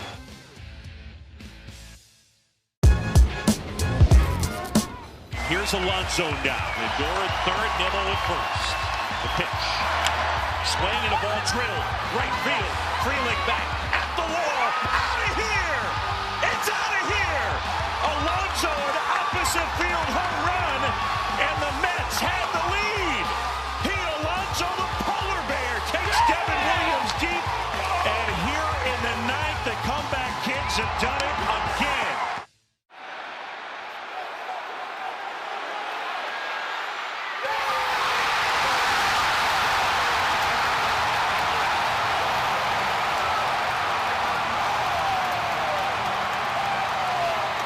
World Series with a lot of interest. And boy, the interest on the radio side, the television side, the newspaper side has been absolutely off the charts. First pitch from Mark Leiter Jr. Up and away. Ball 1 on Gavin Lux. The Dodgers left him loaded in the 3rd inning, but did push one across. Mookie Betts with an RBI base hit. So it's 7, 8, and 9 here in the 4th. The pitch. Lux takes upstairs. 2 balls, no strikes. Gavin struck out swinging in the 2nd inning, but that was against Clark Schmidt, who lasted just 2 2/3 innings. 3 earned runs on 2 hits, 4 walks, 3 strikeouts, 1 home run, 68 pitches. 2-0. Lux taking again. Ball 3. Leiter Jr. isn't missing by much, but Lux with a great approach here. Excellent patience, not chasing at all. So the 3-0 pitch. Lux watching all the way. That one does land at the knees. Safely strike 1. Nestor Cortez Jr., the guy who served up the walk-off grand slam to Freddy Freeman, he's warming up in the bullpen. 3-1 count for Gavin. Here's the pitch. Way up and away. That's a leadoff walk. Another free pass. So, Mo, after 2 games, everyone was like, well, the Dodger offense, they're not walking. The LCS, that's all they did was walk. Yeah, 55 walks in the 11 games prior to this start, but 5 walks tonight. More than they had collectively had over the first 2 games of this series. 4th inning, 3rd time they've had the leadoff batter on, all 3 via free pass. So now Kike Hernandez. First pitch and off the hands. Ball 1. Some people that listen to us know the numbers, and some that don't hear us all the time. Leadoff walks in baseball. Over the years, they've done a study. Leadoff walks score just over 30% of the time. The 1-0. Kike holds the trigger. Curveball away, but just got the outside corner. So strike 1 called.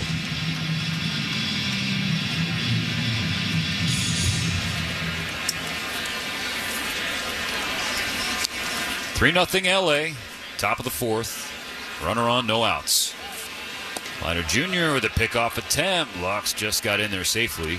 Sliding head first. And in the uniform off. Gets the time from Clayton McCullough, the Dodgers first base coach, who's been getting some consideration for open managerial jobs around the big leagues. The 1-1. Kike lays off a high curveball near his collarbone. 2-1. Flags blowing in as you look into left field. The U.S. flag is New York flag on a cool night in the Bronx for Game 3. The 2-1 pitch coming. Kike swinging, takes it to right center field. That'll drop down for a hit. Lux going from first to third. The throw from Soto. The tag is late. So Kike Hernandez with an opposite field base hit, and Gavin Lux with some base running.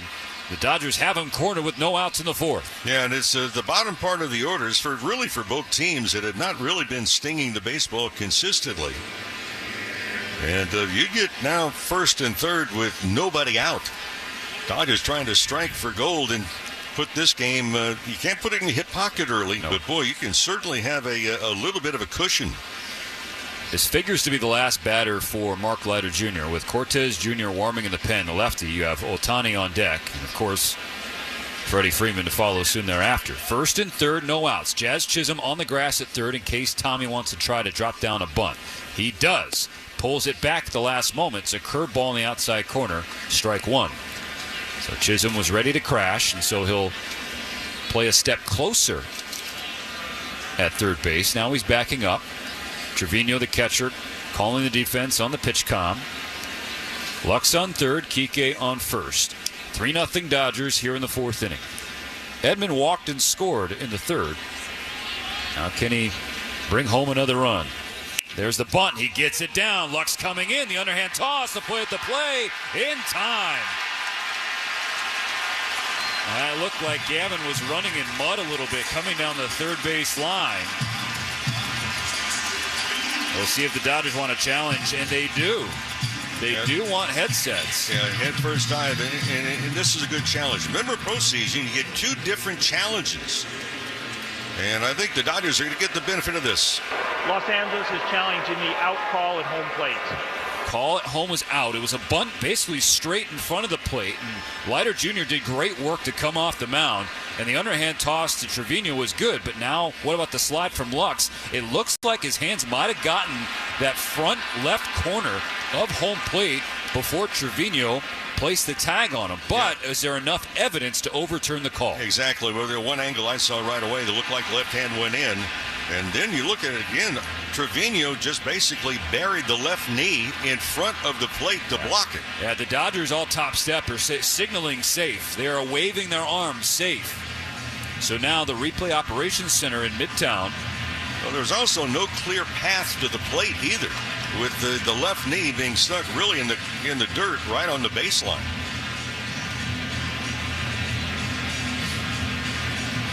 So the call was out. Right now it's scored a fielder's choice for Edman. Well, if that's not blocking the plate, what is? If you have no access to the plate. That's exactly what Dave Roberts appeared to be saying at the top of the Dodger dugout. He's blocking the plate, and his arm was motioning towards the video board, which is playing the replay. Yankee Stadium, normally crowds will react positively if they think they're going to win a call or a challenge. You didn't get that roar here in the Bronx. No, and the left hand clearly going directly down the third base line towards the plate until the left knee, Trevino, the catcher, buried the knee and blocked the left hand from getting the plate. How much did it block? Did the hand actually get in time? Here's the call. After review, the call on the field stands. The runner Wow. is So stands, not confirmed. Well, so that's the replay operations center saying they didn't see enough. I've said this over and over. The most misunderstood rule in baseball has been blocking the plate and not giving a runner a clear path to score. Players don't understand it fully, and I'm not certain we saw it right here either. There are arms to the sky in the Dodger dugout. They lose the challenge and lose what looked like it could have been the fourth run of the game. Nestor Cortez Jr. coming in. First and second, one out.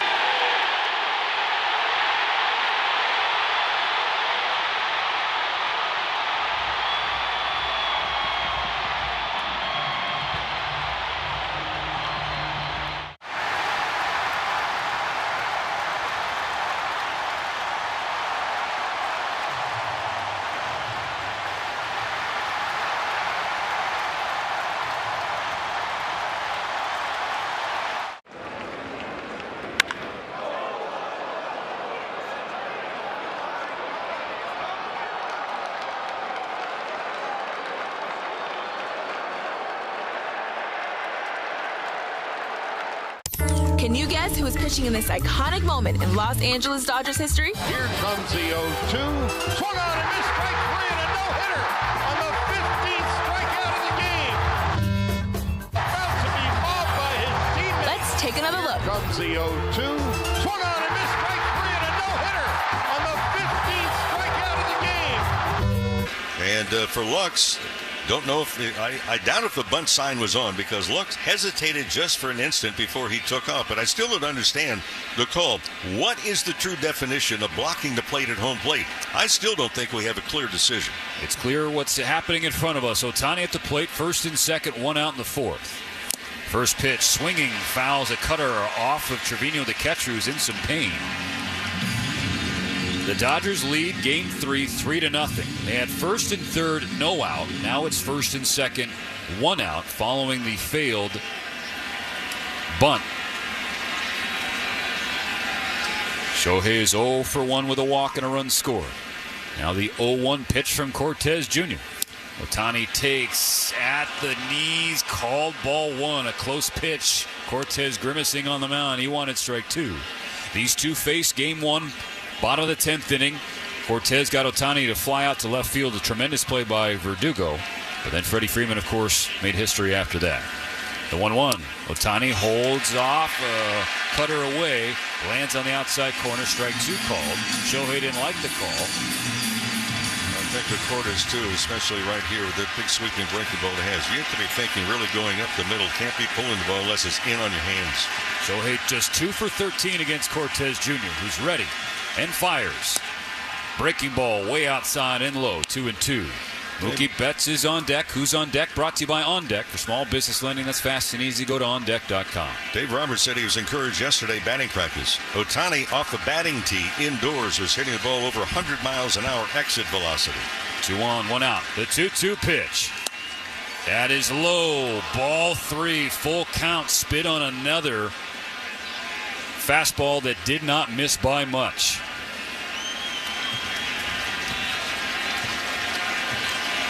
PK and Edman on second and first respectively. 3-2. The pitch. The swing. And it's a foul ball on the left side. Ohtani spoiled a low heater at 92. Hey, friends, very quickly, Game 6 and 7 of the World Series will be at Dodger Stadium next week if necessary. So don't get left out. Secure your tickets at Dodgers.com/postseason. Here's another payoff. Strike 3 swinging. Ohtani chased a low cutter. That was at his ankles. A strikeout for Cortez. So it'll be up to Mookie Betts. Another thing, too, Stephen, noticing about that swing, I mean, that's ball 4. That's ankle high outside. But for Ohtani, he let go with the left hand. Not wanting to get any extension on the left shoulder. 2 on, 2 out. The Dodgers in danger of squandering this fourth inning. Mookie Betts, 1 for 2. RBI base hit his last time up. Belts it to left field. Hit hard, but it's right at Verdugo. The left fielder came in off the bat, then had to reroute and go back to make a play. So Mookie put a good pass on the baseball, but ultimately the Dodgers get first and third, no out, and can't score a run in the fourth inning. Oh boy, hopefully that.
Volpe. We're going to show you a childhood photo of a big leaguer. Can you guess who it is?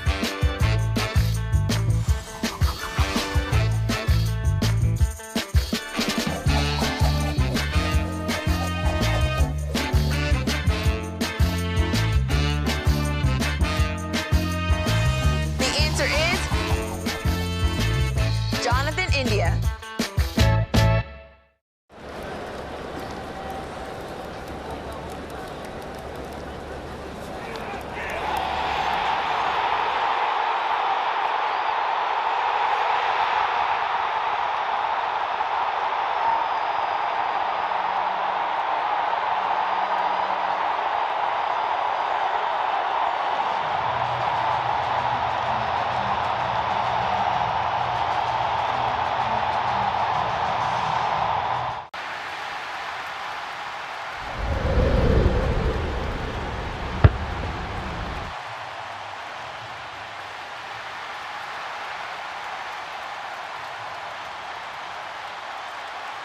First and second, I still don't understand fully the call at home plate.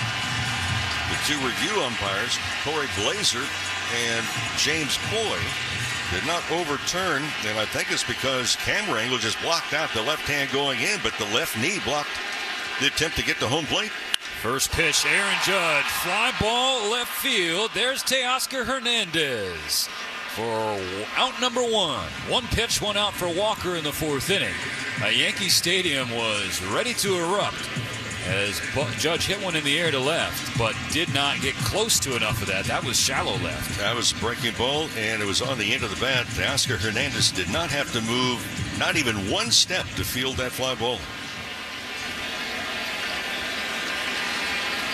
So Judge 0 for 2 tonight. Now Giancarlo Stanton. First pitch swinging and missing. Fastball at 94 at the top of the zone. Another whiff for Walker Buehler, building on the outstanding showing against the Mets where he had 18 swings and misses. This one's not a swing and a miss. It's a rope to left field. Teoscar not going to get there. Plays it in front of the warning track. Giancarlo Stanton going for second to throw in. He slides safely. Stanton not known for his base running or his legs, especially with all the injuries he sustained in his Yankee tenure, but he legs out a one-out double here in the fourth inning. That's actually the first Yankee hit of the night. Really, the only ball that's been hit hard tonight off the Dodger right-hander.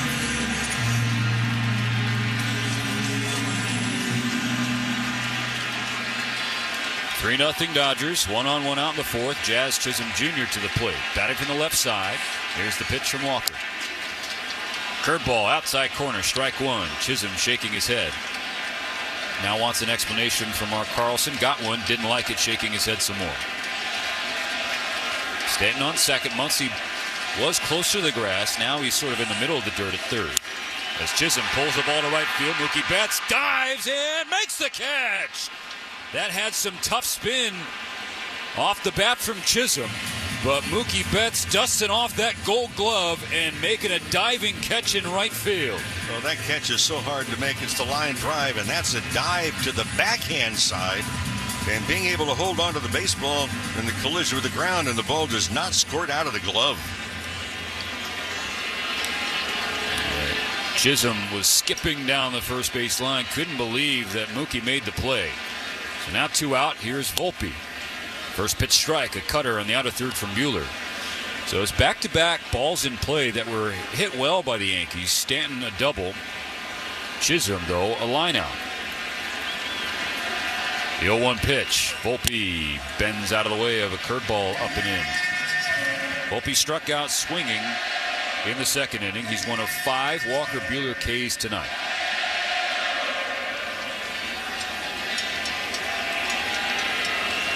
Nobody holding Stanton on second. Here's the 1-1 pitch. Volpe pushes it the other way foul. The second deck on the right side. Volpe, as a kid, well, not that long ago, but right. As a kid. He's still 23. He actually attended the World Series parade in 2000. Buehler yanks a fastball up and away at 94, 2-2. So he came into this series also pretty hot in each of the first two series, hitting at .310. And he's the guy that could go the opposite field, and they play him well off the line in left. And Kike Hernandez, center field, playing in right center. The 2-2 from Buehler. Volpe slashes a fastball high. It was at the top of the zone at 94 from Walker. He's now at 63 pitches with 2 down in the fourth. The Dodgers up 3-0. This is actually the first World Series game at Yankee Stadium since Volpe attended that parade. The Yankees won it all in 2009, beating the Phillies. Buehler will try again. His 2-2. Volpe to left field. That's going to drop for a base hit. Stanton being waved around. Here's the throw in from Teoscar. The play at the plate. Got him! An absolute hose from Hernandez in left. And Stanton nailed down at the plate. We will see if the Yankees want to take a look.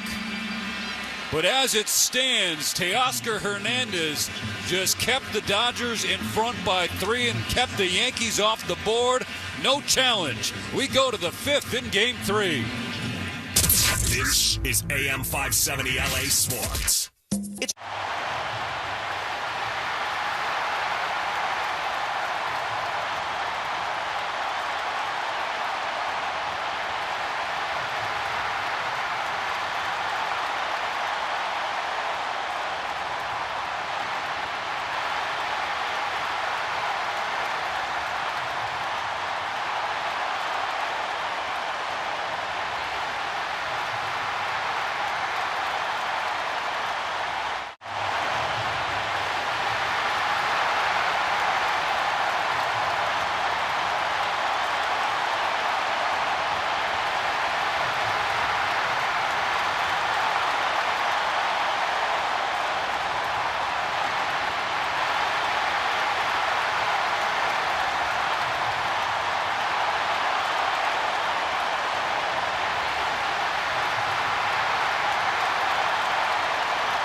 Scoreless inning.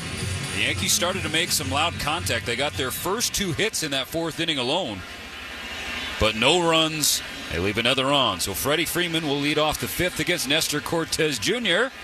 First pitch he takes this time, and Cortes staying outside. Remember, it was a fastball down and in that ended Game 1. The first walk-off grand slam in World Series history. His first pitch tonight was a cutter low and away. His second pitch, a fastball on the outer third. Now 1-1. Freddie Freeman started the scoring tonight with a first inning 2-run blast. It's now a 3-0 Dodger lead. Leading off the 5th, Cortes misses with a cut fastball, 2-1. A grand slam by Freddie Freeman, the 7th all-time in Dodger postseason history. Of course, Teoscar Hernandez also has one this year. Yeah, Q's one to the left side, and Chisholm can't come up with it. That was a true cue shot, Mo. A little dribbler to the left side of the mound, and Chisholm couldn't play the spin. I think he thought it was going to hop up into his glove. It dribbled underneath his glove, so Freddie Freeman will have an infield base hit. It's up now, scored E5 on Chisholm. Yeah, that's just should be a routine play, but not to be.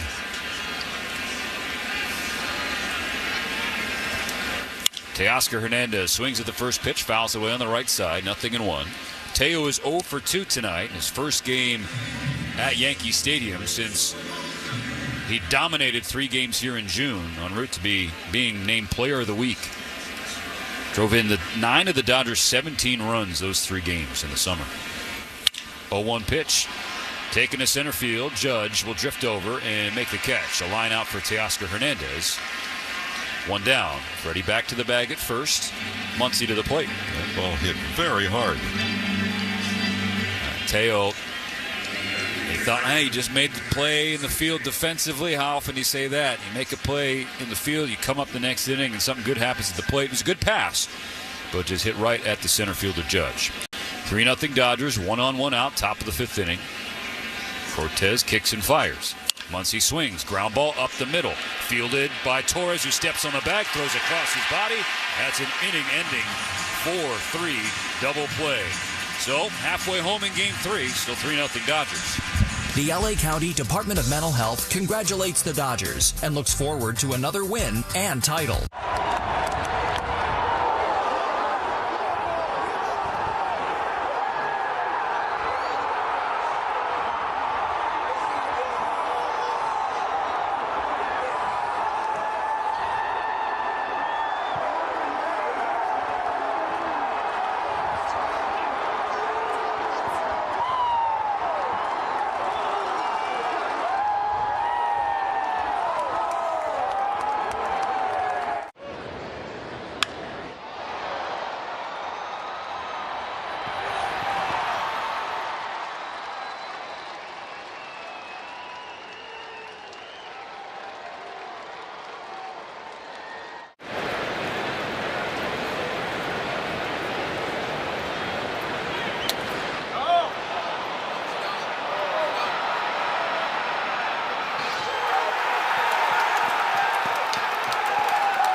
It was, 3 1/3 no-hit innings. But then the Yankees started making some loud contact, but Buehler was picked up by his defense in the 4th. So now, how does he look here in the 5th? It'll be the last 3 of the order: Rizzo, Trevino, and Verdugo, 7, 8, and 9. Again, we mentioned earlier, keep these guys off the bases because the big top of the order coming up. Rizzo skies the first pitch, shallow right field. Mookie Betts running in, calling everybody off, and making the catch. So 1 pitch, 1 out for Buehler to start the 5th. So the all-important first out, he's got it again. Yep. Trying to keep as many bases unoccupied. That's just the 65th pitch of the night for Walker Buehler. Now we're starting to see some calisthenics, some stretching, some loosening in the Dodger pen. Still nobody throwing. Right-handed hitting catcher Jose Trevino to the plate. First pitch. High fastball at 94. 1-0. It's also a little bit of sign of the Dodger bullpen, a little nervousness as to who's going to get the phone call if and when they go to the bullpen. Pitch. That's in there. A heater at 93. Levels the count 1-1. But this has been a terrific start for Walker Buehler. He's mixed in the fastball, moved it around the strike zone, that breaking ball, occasionally a changeup. Now his 1-1. Trevino takes. Heater on the inside corner. Safely strike 2.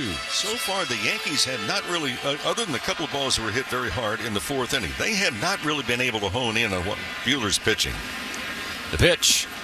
Breaking ball away. Check swing. He held up, so it's 2-2. Walker Buehler. This is his 18th postseason start. Only Clayton Kershaw with 32 has more in Dodgers history. His 2-2 pitch. Just missed with the fastball. Yanked it a little bit outside. Full count Trevino. Verdugo up next. 3-0 Dodgers. Bases empty, 1 gone in the 5th. Buehler sets first base side. Kicks and fires and gets a foul ball straight back below us and to the right. Velocity is still there. Back-to-back 95s. He's peaked out tonight at 96.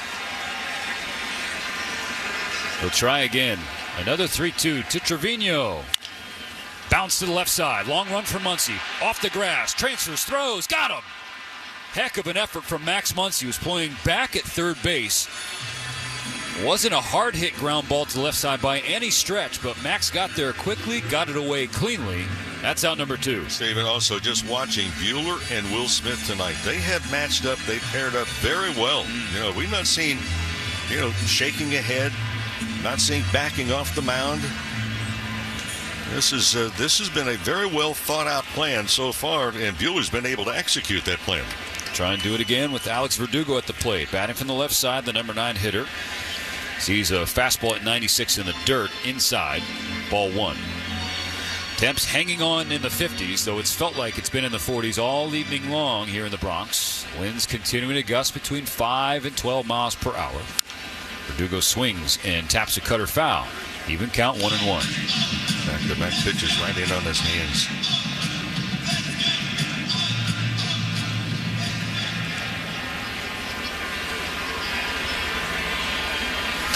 The pitch is a curveball in the dirt. 2-1.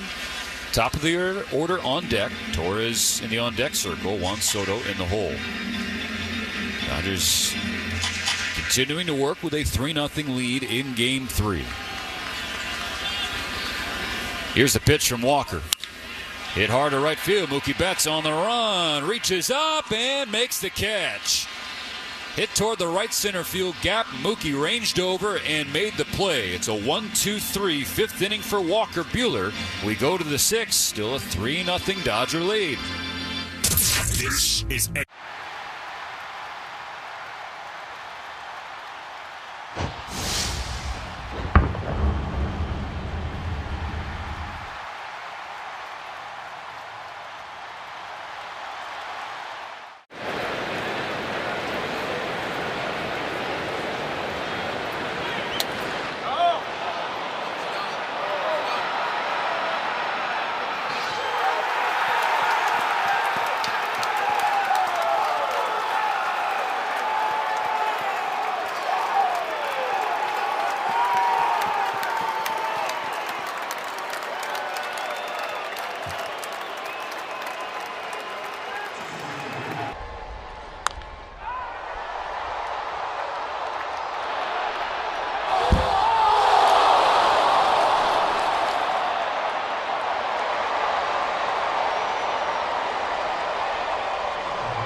big situations, and right now their bullpen needs to be putting up some zeros, and the offense may need some smelly sauce. So they hit a few balls hard over the last couple of innings, but still no runs.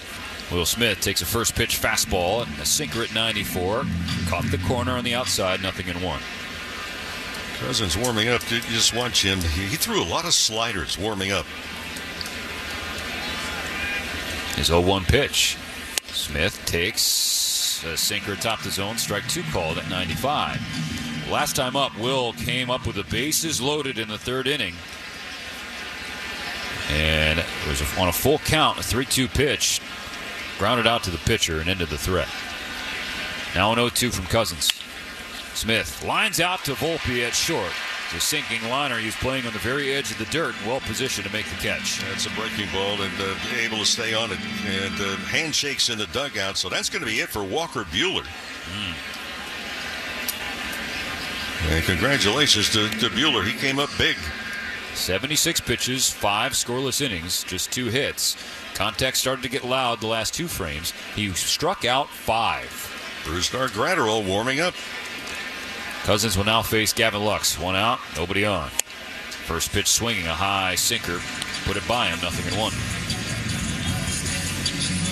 Lux 0 for 1, struck out in the second, walked in the fourth. The pitch. Off the plate inside, 1-1. He got to third on a Kike Hernandez single. First and third, no outs. And Tommy Edman to the plate, the Dodgers postseason hits leader. And he put down not his best bunt, straight back toward the mound. And Lux was tagged out at the plate. And he just took strike 2. Cousins jumps ahead in the count.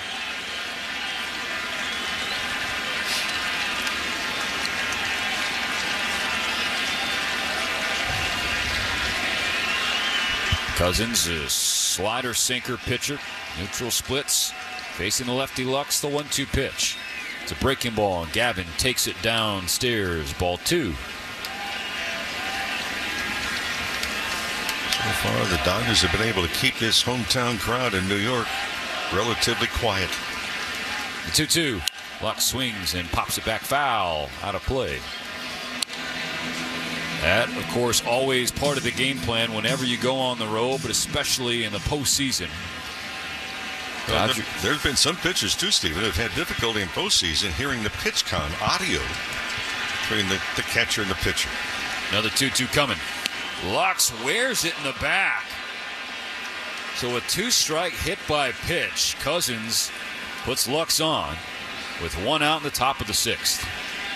Hey, friends, the 2025 Dodger memberships are on sale right now, and your membership includes this year's World Series preferred pricing for Games 6 and 7, if necessary. Also includes opening day, exclusive member event access, and a whole lot more. So give it a check. Dodgers.com/memberships. Now Kike Hernandez, who's 1 for 2. There goes Gavin Lux running for second. The throw gets by Trevino all the way to the backstop. It bounced back toward him, but still Lux slides into second without a throw. Well, yeah, a stolen base, but the pitch was way outside of the breaking ball. But Trevino didn't track the baseball; he was tracking the runner. The ball all the way to the backstop. First stolen base for Gavin Lux here in the postseason. Gets in a scoring position for Kike Hernandez. Okay, 1 for 2, struck out and singled his last time up. Here's the pitch. Ground ball into center field, base hit. Green light from Dino Evil for Gavin Lux, who makes the turnaround third. The throw is laid. RBI single, Kike Hernandez. Make it 4-0 Dodgers. A foot first slide from Lux beat the throw in from center from Aaron Judge. High fives from Lux to Mookie and Teoscar. Dave Roberts meets him at the top of the Dodger dugout. And Kike is now 2 for 3. Well, little mistakes are costly. First of all, the 2 strikes. Hit batter, that being Lux. Then the stolen base. And without that stolen base, there's no way that Lux is going to be able to score. Then Kike Hernandez, postseason, comes through again. Now Tommy Edman. Kike on first, still only 1 out in the 6th. It's now a 4-run lead in Game 3. On the very first pitch from Cousins, Edman takes strike 1. A fastball down the middle at 93. Tommy 0 for 1 with a walk and a run scored.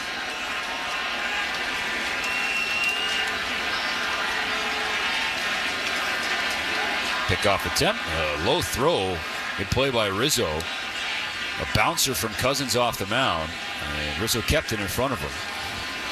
Well, we mentioned, Stephen, early in the ball game about both these ball clubs in the batting order, numbers 6, 7, 8, and 9.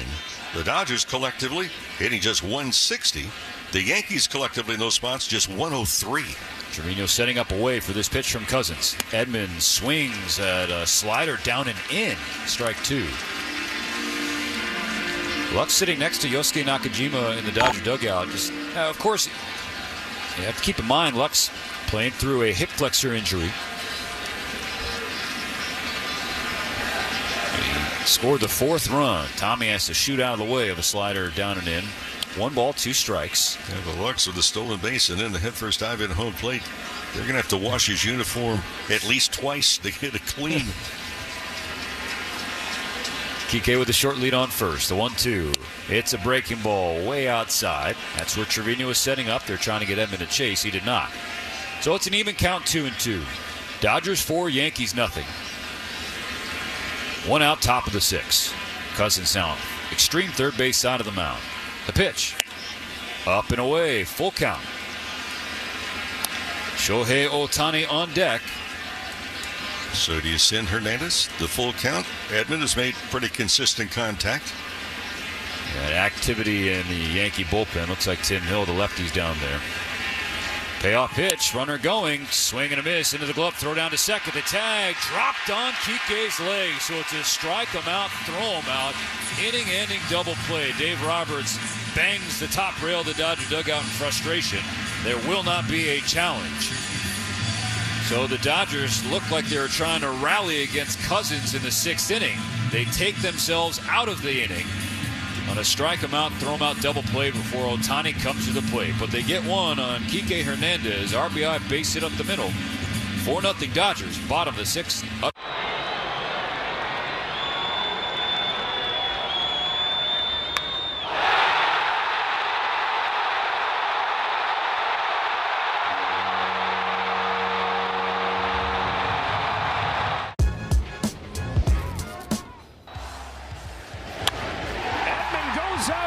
It and yanks it into the left field corner. Tommy Edman has given the Dodgers the lead, 2-1.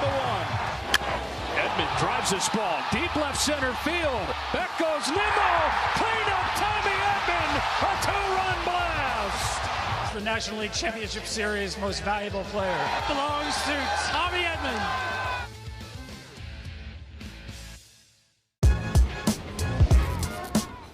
Betts to the bases loaded. Pulls one by third and down the line. Floodgates opening. Hernandez into score. Kiermaier into score. Ohtani's coming in as well. Betts has unloaded the bases. And a game-1 party in L.A. That basketball run you were talking about? Yeah. 23-0. Yeah, that's hard to fathom.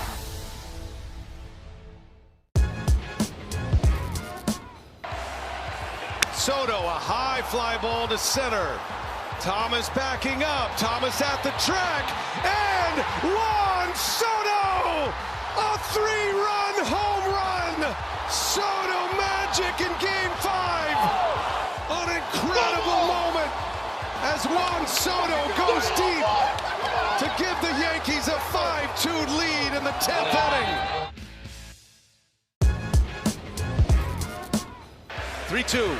Ramirez on the ground. That's fair. Kwan is in. Naylor rolls one through. A base hit. Coming in to score is Fry. And he's got 2 of them right here as Lane Thomas turns on one. Deep in the left. There she goes.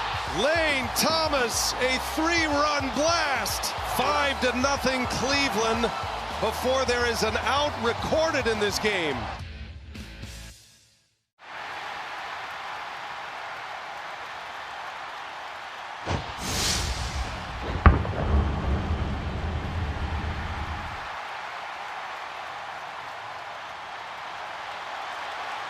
Breaking ball. It's going to be a tough go for the Yankees. And Gratterall probably in there for just 1 inning.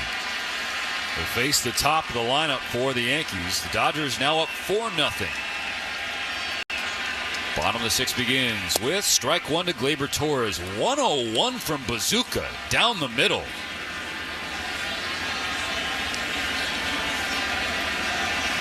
That's in the fast lane. Pitched a scoreless inning in Game 1. Gave up 1 hit, but no runs. He misses this time to Torres. Level count 1-1.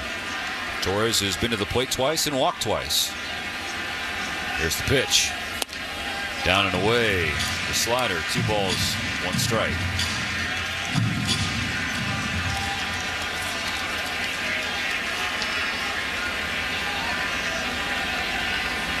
Here's the 2-1 pitch. Torres lays off 100, just a little too low, 3-1. The Yankee leadoff hitter has been supremely patient tonight, especially. A 3-1 pitch, that's down the middle, and it tails to the inside corner. Good fastball from Bazooka to fill the count. Yeah. Velocity is fine. Strikes are even better. Especially with Juan Soto on deck, Aaron Judge in the hole.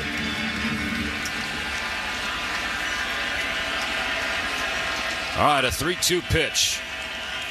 Coming up from Brusdar Graterol. Gets a bouncer to the right side.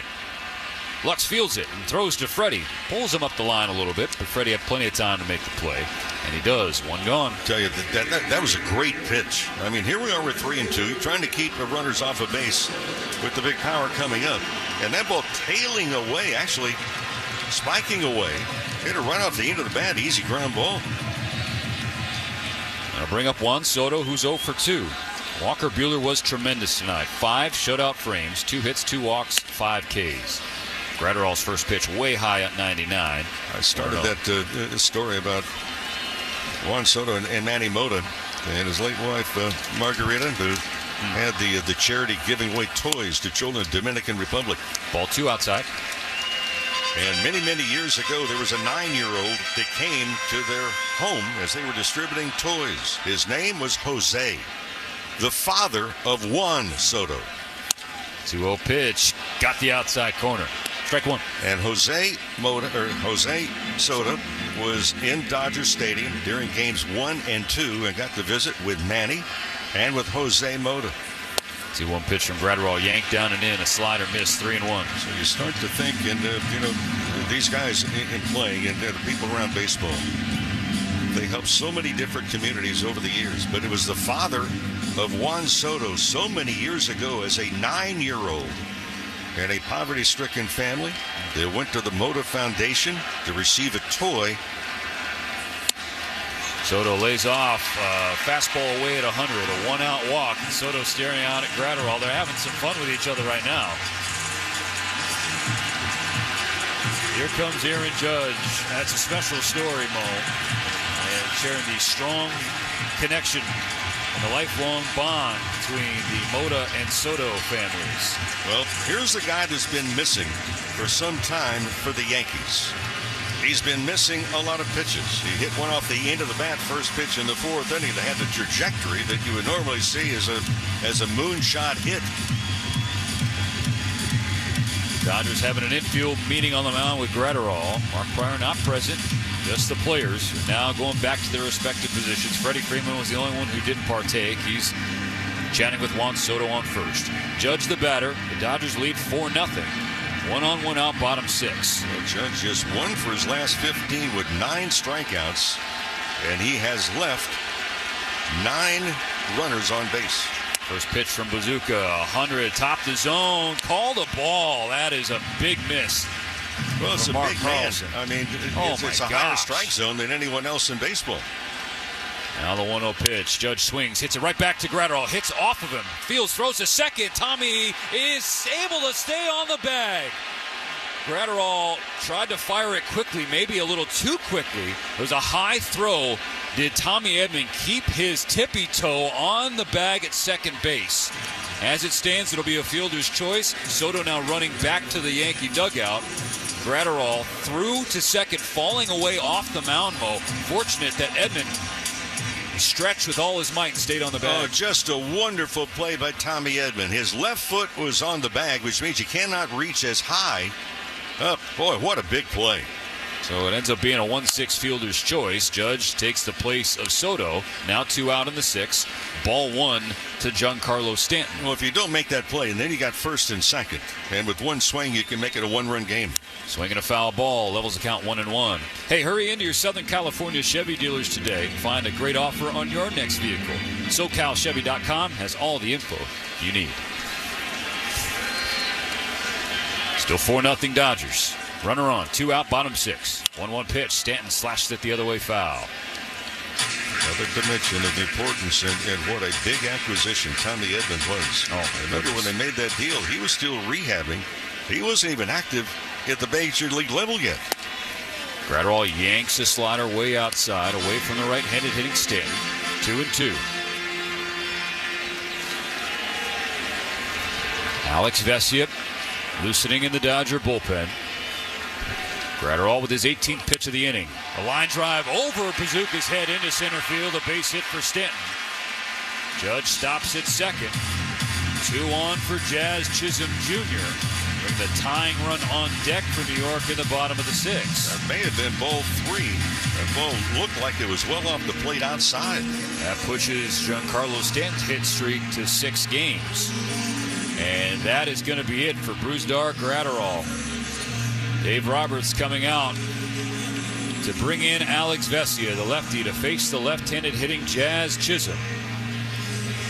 Big spot in this one, game 3, with the Dodgers up 4-0.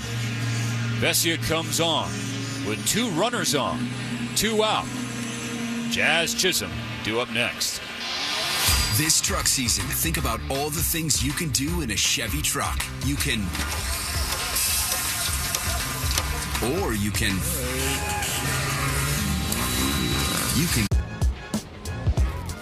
The bases will be loaded here for Freddy Freeman with the Dodgers down 3-2 and down to their last out in game 1. Freeman hits the ball to right field. She is gone! Gibby, meet Freddy! Game 1 of the World Series. Freddy Freeman with a walk-off grand slam to win game 1 of the World Series 6-3 over the Yankees. Unbelievable. 9th pitch coming here to Vientos. Cracked to right center field. Pages on the move to the track. He couldn't find it. That's because it's over the wall. Grand slam, Vientos. The Mets have responded to the game 1 haymaker with a haymaker of their own. 6-0 in the second inning. What an at-bat right there. Comes in with a fastball, and we said the ball's going to travel in the day.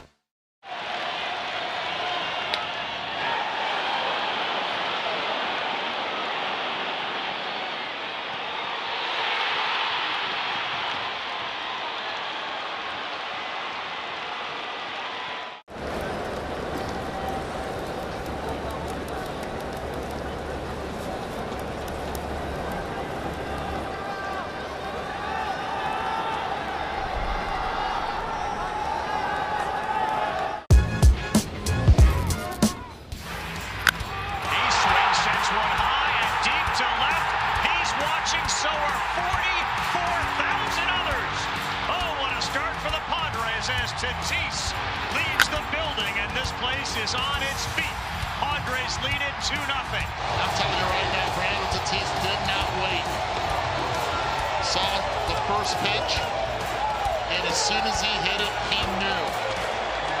From the Marlins, October, he was 5 for 34 at bats. So Vesia, the Dodgers got in a trade with the Marlins, facing a fellow former Marlin in Jazz Chisholm Jr. Vesia is ready. So is Chisholm. Here's the pitch. It is a slider downstairs, ball 1.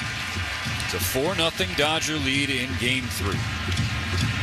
It's still a long way to go.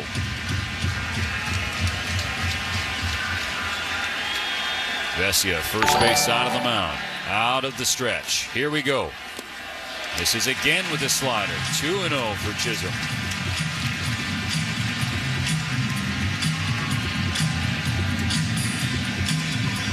Vesia on the back of the mound, picks up the rosin bag, drops it to the dirt,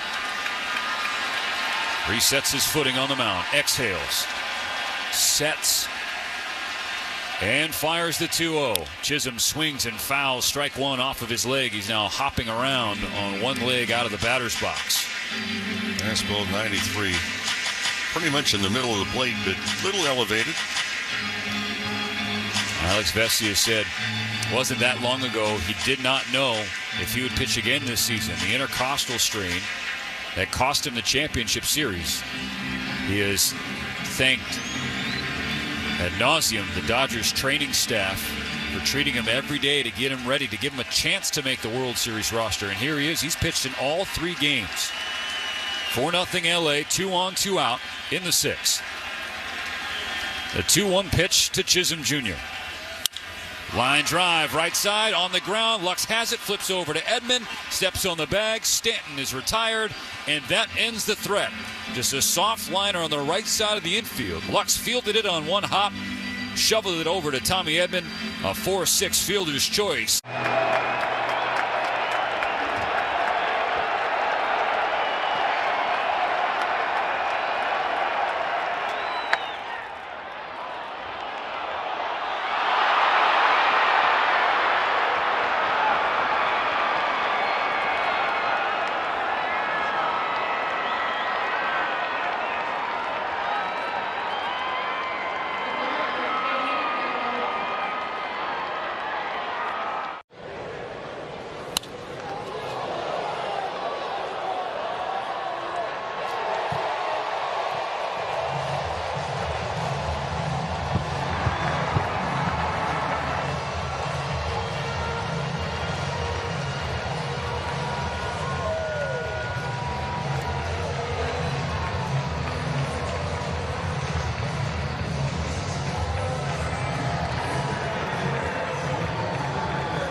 For Who Could It Be? We're going to show you the childhood photo of a big league star. Can you guess who it is?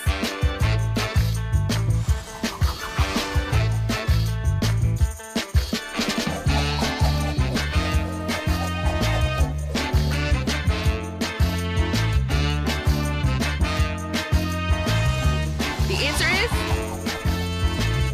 Adley Rutschman.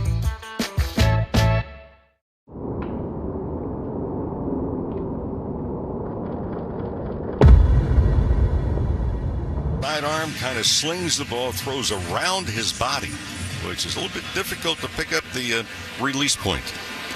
Shohei Ohtani steps in, 0 for 2 with a walk and a run score. On the first pitch, he gets out of the way of a sinker way inside, ball 1.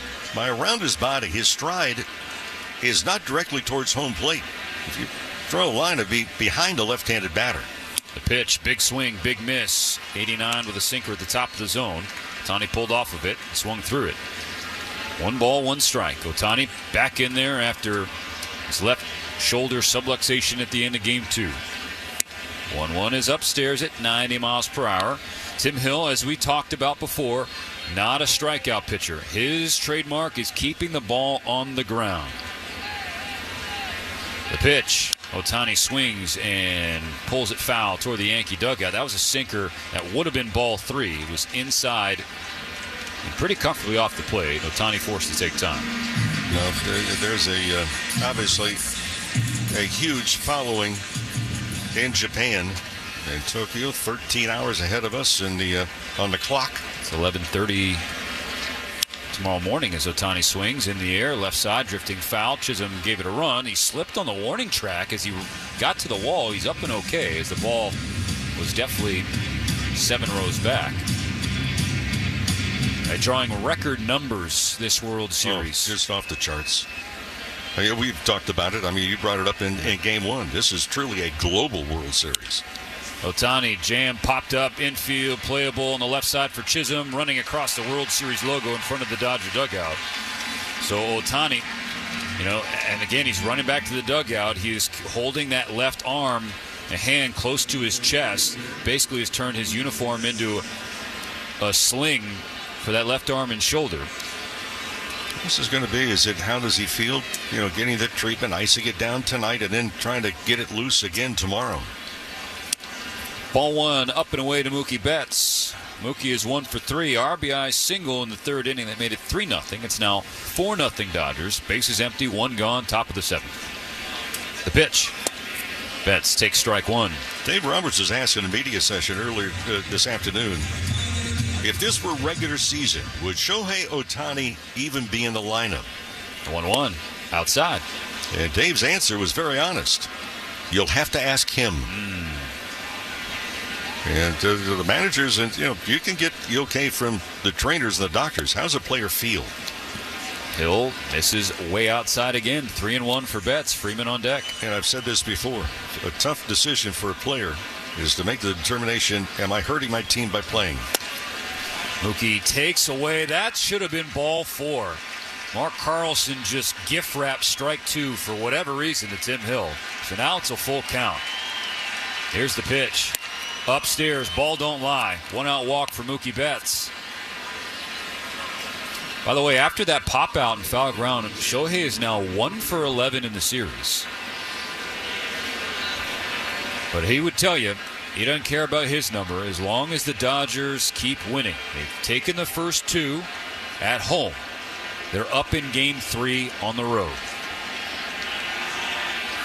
First pitch outside, ball 1 on Freddy Freeman. Steve, I'll also say this about Shohei Ohtani. He's not taking any bad swings tonight. And so the other guys, they don't know how he feels. He's still a threat. The pitch, Freddy swings and fouls one off of his leg. 1-1, and Freddy now using his bat as a crutch in the batter's box. Oh, he's going to need a moment. He is now limping. Let's see what leg he fouled that off of. Oh, that was his right ankle. The inside of his right ankle. Yep. Oh, just above the shoe. That severely sprained right ankle. Well, it hurts to begin with when you already have a severely sprained ankle, and then you hit it with a ball that is going close to 100 miles an hour. Obviously, the ankle sprain was on the outside of the ankle. Yeah. This foul ball off the inside of the ankle. So now it's hurting on both sides. Freddie's staying in there. Yosuke Nakajima and Dave Roberts back to the dugout. There's already been swelling in the ankle. And you foul a ball up like that, it begins to swell up again in that area. Tim Hill pick off attempt, no tag on Betts. So I wonder how. So if you're a hitter that happens, how do you expect the pitcher to attack you with the next offering? Come inside. 1 on, 1 out. This 1-1 pitch. It is inside. Freddie fouls back a sinker at 90. Hill jumps ahead in the count, 1-2. Dodgers 4, Yankees nothing. I mean, all of these guys at this particular point. There's 28 teams already home. Everybody's banged up in one degree or another. Freddie swings, pops it straight up. It'll drift back over the net, foul, dropping right in front of us. Question was asked of Freddy Freeman. If this was regular season, would you be in there? And Freddie says, I'm well enough to play. It's a ball player's answer. Another 1-2 pitch. Bouncer right side. Betts has a weight on it. Fielded by Torres, who goes to short for 1, and they're only going to get 1. But I think the Dodgers would have rather Mookie be on the bases as opposed to Freddie, who just fouled the ball off his already sprained ankle. So that's out number 2 in the 7th inning. Freeman will run on first. Teoscar Hernandez coming to the plate. Aaron Boone's not going to let him see the lefty Tim Hill. Another pitching change for the Yankees, as Aaron Boone being aggressive with his bullpen here in Game 3. 4-0 Dodgers, 2 outs and a runner on in the top of the 7th. We'll be right back to the Bronx. Hey, it's David Vassay. Colder temps are coming. Now is the time to make sure your home is prime.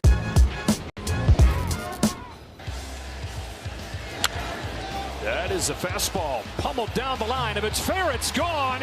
It is gone, and a home run for Tatis, whose mastery over Jack Flaherty continues. He drives the ball right center field. Edman back. It is gone. The Padres tee it off. Second of the game for Tatis, and they've got double digits in Game 2.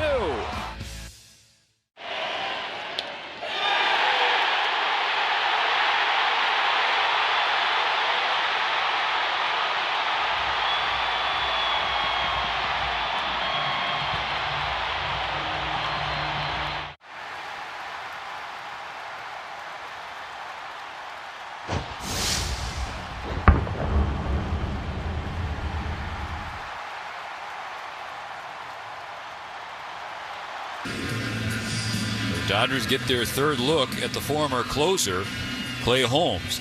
Teoscar Hernandez 1 for 7 lifetime against the right-hander with 4 strikeouts and 1 walk. Well, Freddie's hobbled on first base, going to take a big fly from Teo to score him. Dodgers will sign up for that. Here's the first pitch.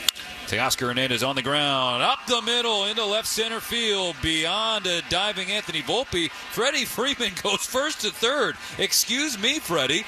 Wasn't familiar with your running game with that hurt ankle. So a 2-out single for Teoscar, with Dodgers on the corners for Max Muncy. Did it flash through your mind what Dave Roberts said after the other night when Freeman had the triple and just returned to the lineup? He missed a couple of games because of the ankle. They asked Roberts, says, what were you thinking when he rounded second to go to third? He says, I wanted to yell out, stop. All right, this would be a big moment for Max Muncy to get his first hit of the World Series. He's 0 for 2 with a strikeout and grounded into a double play. He did walk in the third, but he's 0 for 8 in the series. First and third, 2 gone. Holmes with a pitch. Muncy tries to check his swing, and it hits the barrel. Fouled away, strike 1. Dodgers with a chance to push this lead beyond 4-0. Here in the late innings. 2 on, 2 out, top of the 7th. Holmes sets on the first base side of the mound. The pitch. Muncy gets his back foot out of the way of a sweeper, down and in, ball 1. If you've been listening throughout the night, you can tell the Dodgers took this Bronx crowd out of it early. Freddie Freeman's first inning, 2-run homer. Walker Buehler's 5 shutout. 1-1 pitch. Muncy with a half swing. Now he's yelling at himself as he went through a slider in the dirt. Strike 2. Max has just kind of lost his eye a little bit here in the World Series. He's so locked in the championship series. At the battle with 2 strikes. A 1-2 from Holmes. Lays off a sweeper, down and in. 2-2. Now, you just didn't see Max swing like he did the previous pitch from Holmes to get strike 2. 2 on, 2 out, 2 balls, 2 strikes. Holmes delivers. Muncy swings and misses. Chased a slider low again. So Muncy strikes out for a second time tonight, 5th time in the series. The Dodgers strand Freeman and Teoscar.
Can you guess who is hitting in this iconic moment in Cincinnati Reds history? Liner to right field! The first Red ever with 4 home runs in a game! Let's take another look.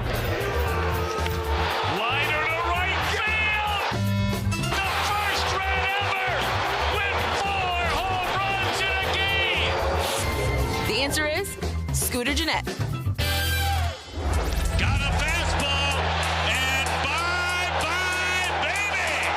And that ball is tagged into right center field. Is this going to go? You got to be kidding. Now this one down the left field line. Has he done it again? He has done it again! Liner to right field. Jeanette, the first run ever, with 4 home runs in a game. Unbelievable. Can you believe it? It's easy to buy or lease any new Toyota and easy to own one. Every new Toyota comes with Toyota Care no-cost maintenance. You're covered for all normal factory scheduled service for 2 years or 25,000 miles, whichever comes first. Performed by certified technicians using genuine Toyota parts. See your dealer for Toyota Care details and exclusions. Valid only in the continental U.S. and Alaska. We make it easy on you. Toyota, let's go places. Vroom, vroom. From the Galpin Motors broadcast booth. Streaming right to your mobile device. LA Dodgers baseball continues on its official home.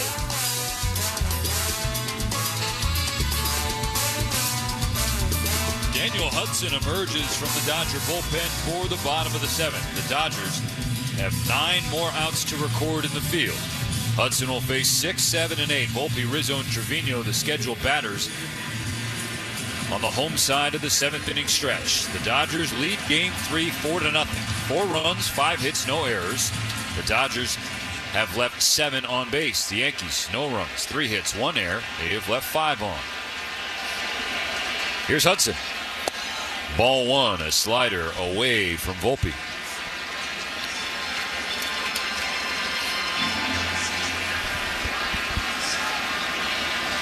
Daniel Hudson's first action of the World Series. It's 1-0 pitch. Fastball low and away, ball 2. Veteran, no stranger to a World Series. He's closed out a World Series. 2019, recorded the final out for the Nationals. His 2-0 pitch coming to the Yankee shortstop. Gets the inside corner, strike 1. Volpe shot his backside away, tried to sell ball 3. Did not fool Mark Carlson.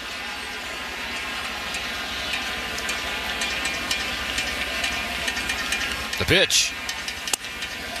A little low with 97. 3-1 to the leadoff batter in Volpe, who's also a good runner, Mo. Yeah, he can run. And again, we talked about it, bottom of the order already twice. Keep them off base, so the big guy is going to be coming up. The pitch. All right, down the chute at 96, full count.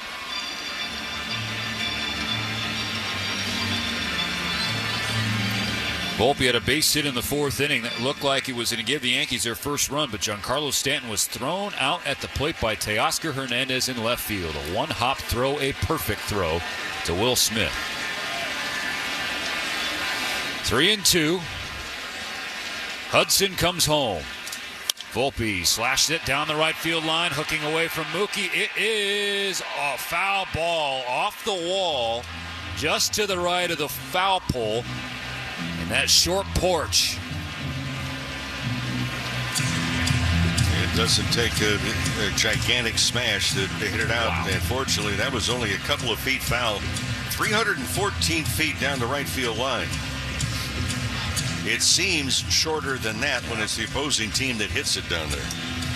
Volpe hit a slicing liner off the numbering that says 314 in right field. So he has to come back to the box, still 3-2. See a 7th pitch from Daniel Hudson leading off the 7th inning. Here it is. Volpe swings and misses, throws the bat, lost the bat into the Dodger dugout. It's fielded by Bob Guerin. A strikeout for Hudson, a souvenir for Guerin. Danny Lehman takes it and hands it to the Yankee bat boy. That's a pretty good bat toss. Unfortunately, did not hit anyone. It came off the netting north of the dugout and nearly bounced back towards Doc Roberts. I think Doc's going to owe Bob a steak dinner as Hudson gets a generous strike 1 call against Anthony Rizzo. Bobby G's going to be telling stories about that one for a long time. He'll be reminding Dave. Hudson's pitch. Rizzo takes this one, an even better fastball. Strike 2 called. For the most part, this is game 3 of the World Series. And to this particular point, if you're analyzing the Yankees, they have just, well, they've been contained, and at times they've looked confused at home plate. Hudson would like to keep it that way. 0-2 the count on Rizzo. Bases empty, 1 gone. There's a pitch, it's slider. Way low, ball 1. And as silent as their bats have been, don't trust them. Oh, yeah. All it takes is a couple of guys on, a couple of swings, and you got a whole different ball game. A 1-2 from Hudson. And Rizzo doesn't bite. A slider down and in. Nearly got the back foot. I know Hudson is fastball slider.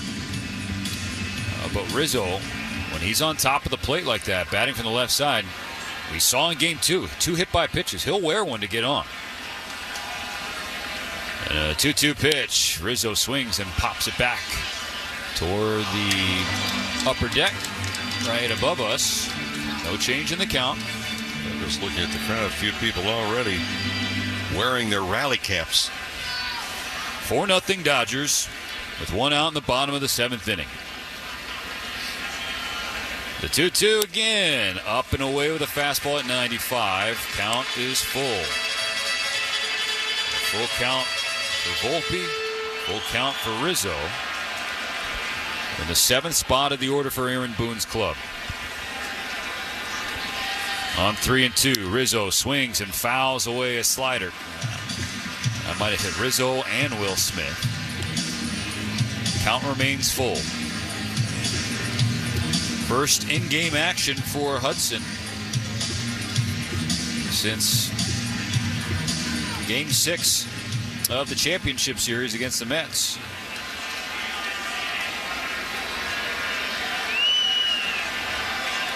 Hudson shakes Smith. Now has one he likes. Another payoff to Anthony Rizzo. Swing, fly ball pulled well foul down the right field line. Very well been ball 4. That ball was in. Looked like it was off the plate. That's a tomahawk from Rizzo. This will be the 9th pitch. And Rizzo to right center field. That's going to get down. Cut off by Kike Hernandez.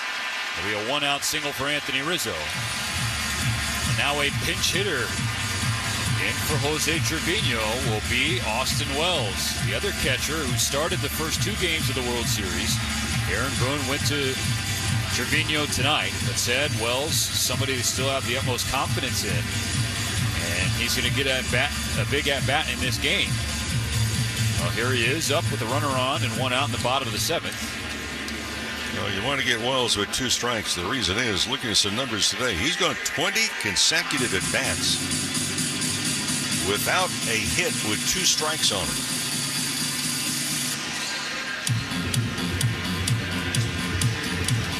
Wells began the year as a backup down on the depth chart. Trevino was the starter. But as his first full season progressed, he took over the starting job. Hit .229 in the regular season. He's batting .098 in the postseason. We see Anthony Banda now throwing in the Dodger bullpen. Rizzo on first, 1 out, bottom 7, 4-0 Dodgers.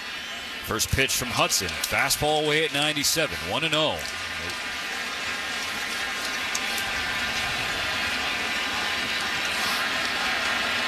Don't want to give Yankee Stadium any life. Here's the pitch. That's a little low. 2 balls, no strikes.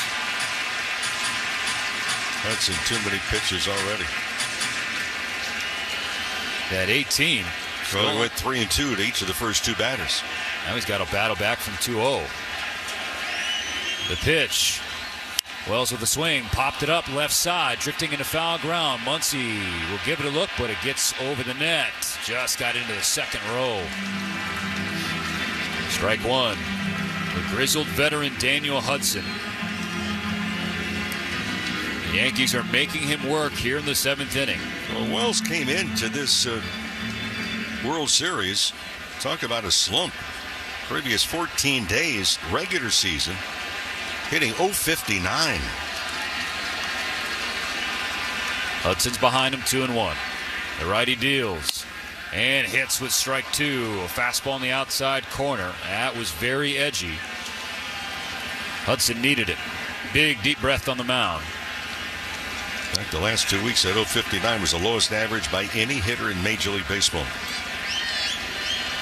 2 balls, 2 strikes, 1 on, 1 out. Here's the pitch. Fastball just missed outside, another full count. Yeah, 3 in a row. And the pitch count is going up, and the patience of Dave Roberts is getting thinner and thinner, and especially with the lefty Verdugo on deck. And there's the life to Yankee Stadium. A 3-2 pitch to the pinch-hitting Austin Wells. Called strike 3. Wells tossed the bat thinking that was ball 4 low. Daniel Hudson will take that. 2 down now in the bottom of the 7th. Couple very close calls that could have gone either way in that AB. They both went for Hudson. Gets a pat on the backside, a couple of them as he walks off the mound. The Dodger will bring in the lefty Anthony Banda to face Alex Verdugo with Anthony Rizzo on first, 2 out in the bottom of the 7th. It's playoff time, baseball fans. This is Jorge Jarrin, and I want you to know that I'm bringing someone special into the lineup to help me.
So for Banda, his task, the lefty Alex Verdugo, the number 9 hitter, the former Dodger.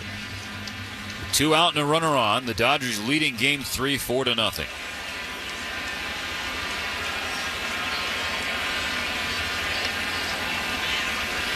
Here's the first pitch. Bends Verdugo back, 97 upstairs, ball 1. Banda, he has pitched in every game in this World Series. 15 pitches in game 1, 16 pitches in game 2.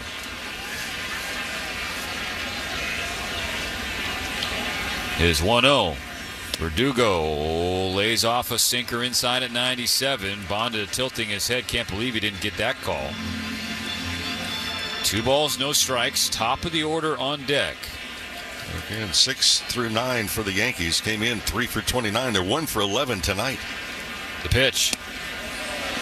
Verdugo, no intention of swinging. They're down 4-0, Mo, and you can't blame them at this point. No, not at all. They need base runners, and so Verdugo's had the right approach. Banda, meanwhile, has thrown 3 straight balls out of the bullpen. Juan Soto is in the hole. Here's the pitch. Taken upstairs. That didn't miss by much. Ball 4, a 4-pitch walk. brings the tying run on deck in the bottom of the 7th. So 4 batters here in the inning, and his 26 pitches have been thrown. And Mark Pryor on the telephone talking to the bullpen in a hurry. And Gleyber Torres has been a really pesky batter for the Yankees, especially in the postseason, hitting .283. His OPS .817. He's 0 for 1 tonight, but has walked twice. First and second, 2 out. There's strike 1 from Banda. Fastball in the inner third. Well, this crowd has been quiet all night. They're on their feet right now, but you get the feeling they just don't trust the offense of the Yankees. Banda looks back at second, comes home to Torres, misses down and in the dirt with his slider. Picked by Will Smith. Great play by the Dodger backstop. Count is 1-1. Now Ryan Brazier, you figured was probably the leading candidate to open tomorrow in Game 4. He's up throwing here in Game 3. A 1-1 from Banda. Torres swings and fouls back a high fastball at 96. That's strike 2. That's a great pitch. 96 up and in on the hands. It's a 4-0 Dodger lead. The Yankee bats have been silent, but you know this New York lineup, Mo. They can change things with one swing. And they can do it in a hurry. Torres asked for time. He is given that time. Infield playing back. Torres readjusts his front left elbow guard, plants his back right foot in the right-handed batter's box. Couple taps of the plate. Banda sets the ball at the belt. First base side of the rubber. Here's the 1-2 pitch. Rolled foul into the Dodger dugout. The slider in.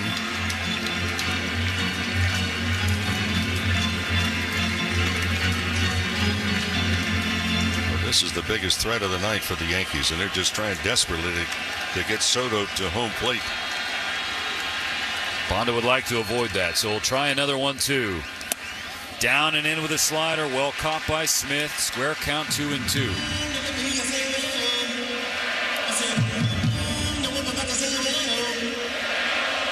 Most tense moment of the night so far in Game 3. The Yankees have runners on first and second. 2 out. 2 balls, 2 strikes. Banda against Torres. Here we go. Check swing. Called strike 3. High fastball at 96. Banda got a call and gets out of the jam.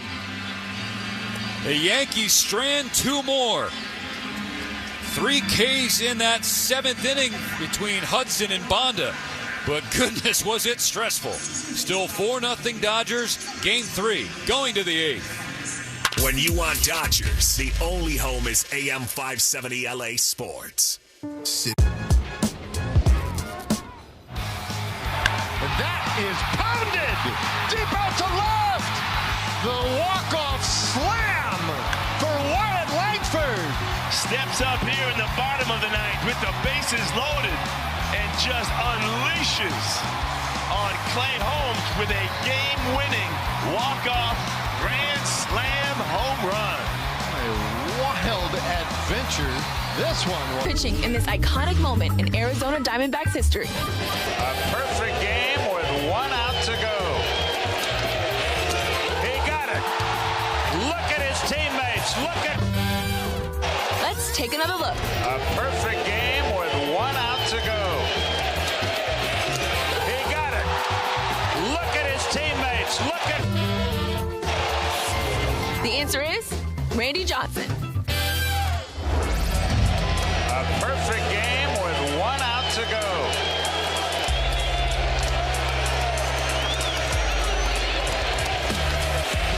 He got it.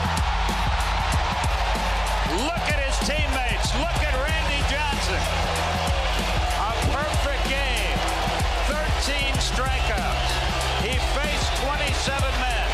He got them all out. That Banda issued, and then Torres on a check swing.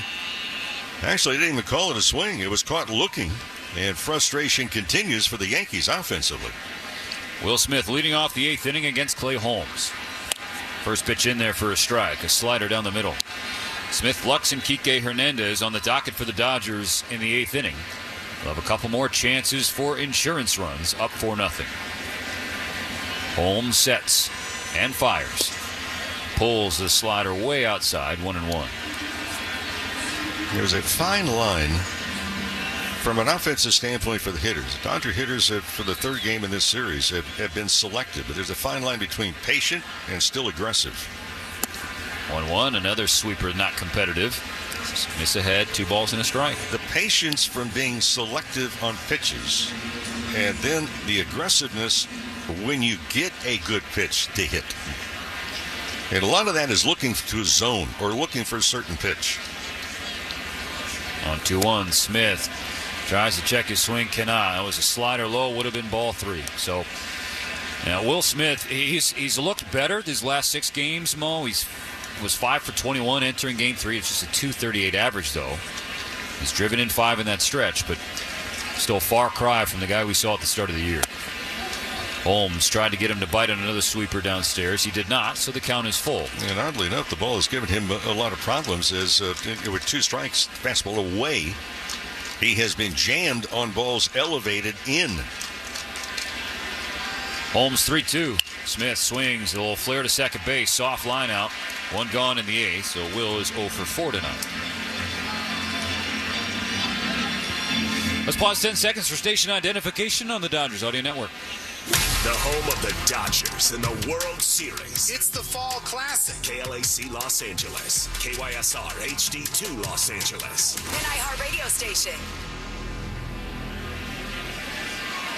Back here in the Bronx, Aaron Boone has come to the mound, taking the ball from Clay Holmes.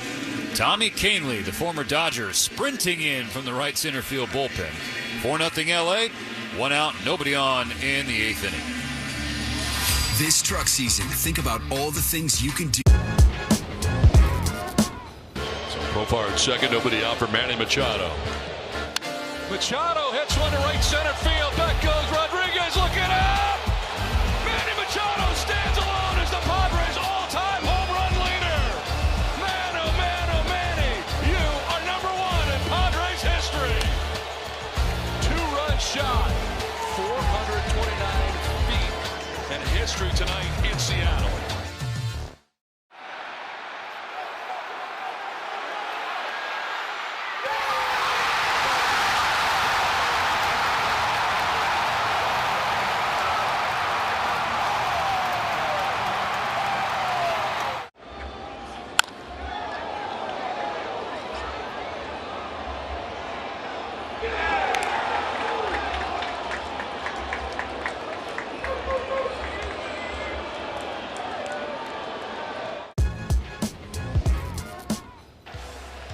That's driven the other way. Deep right center field. Judge is back. It is gone. Teoscar Hernandez puts the Dodgers back in front. Launches this ball right field. He's found the seats again. 41 days without a home run, and then 2 of them in a 24-hour span in the World Series. A 2-out burst for the Dodgers, and the Dodgers lead 4-1.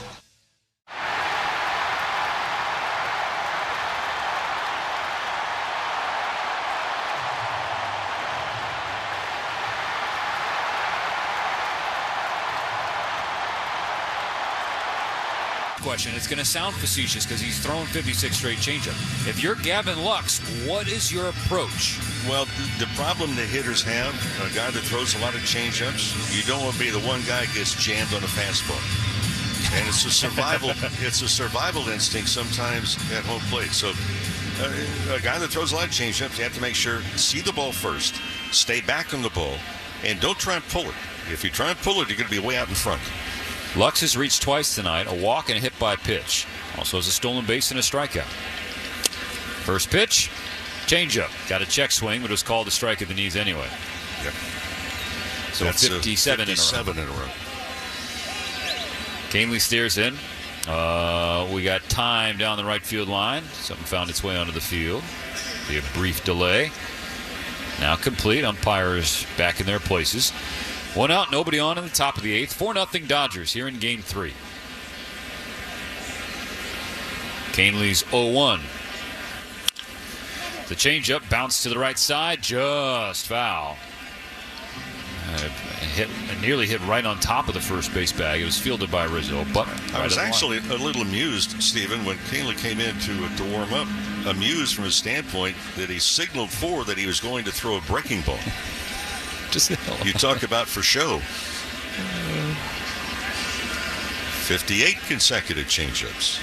But in the hitter's mind to go, I don't want the fastball thrown by me. 0-2 on Lux. He has a changeup grip in the glove right now. The pitch. Low changeup, ball one. And from the center field camera, you can see. I mean, there's 3 fingers on the baseball, and that glove is wide. He's not trying to hide it. He actually shook off a pitch right there. And was that for show? Yeah. Here's the changeup though. 1-2. Changeup dives away. Oh my goodness! Called strike 3. Well, you know what? Anthony Bonda got a big call to end the 7th, so now the Dodgers got to take one to start the 8th. That's out number 2. Here's Kike Hernandez. 59 consecutive changeups. Kike's 2 for 3 with an RBI base hit his last time up. First offering from Tommy Kahnle. Hey, fastball. Yeah. And you know what? 96. And that was a 2-finger grip that I could see, but, you know. What do you know? So he broke the string. Stopped at 59. Wow. First pitch heater, and he missed. 1-0 to Kike. Well, here comes another changeup. Yeah, he went with the changeup, and Kike flailed at it. It dove inside on the right-handed hitting Hernandez. And the Dodgers did not have trash cans to bang on in the dugout. Here's the center field camera, but here comes another changeup. A 1-1 pitch. Kike swings and sends it high in the air, shallow right field. Rizzo from first going back. Soto's coming in, but it's Rizzo who reaches up and makes the catch. So Kahnle comes in, strikes out Lux, gets Kike to pop out. Holmes and Kahnle combine for a 1-2-3 top of the 8th inning. Go to the bottom half.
For a gapper. That is fair down the right field line. Giambi on his way to third, and they're going to wave him around. The throw misses a cutoff man. Shot to the plate. Out of the plate. The answer is Derek Jeter. That is fair down the right field line. Giambi on his way to third, and they're going to wave him around. The throw misses a cutoff man. Shot to the plate. Derek Jeter with one of the most unbelievable plays you will ever see by a shortstop.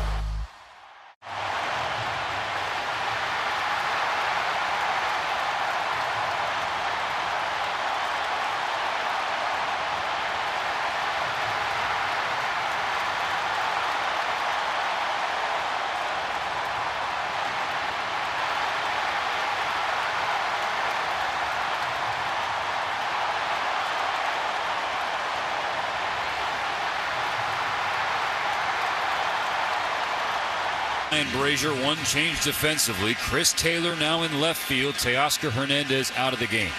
Juan Soto leading off. Dodger infield shifted to the right side. The pitch from Brazier.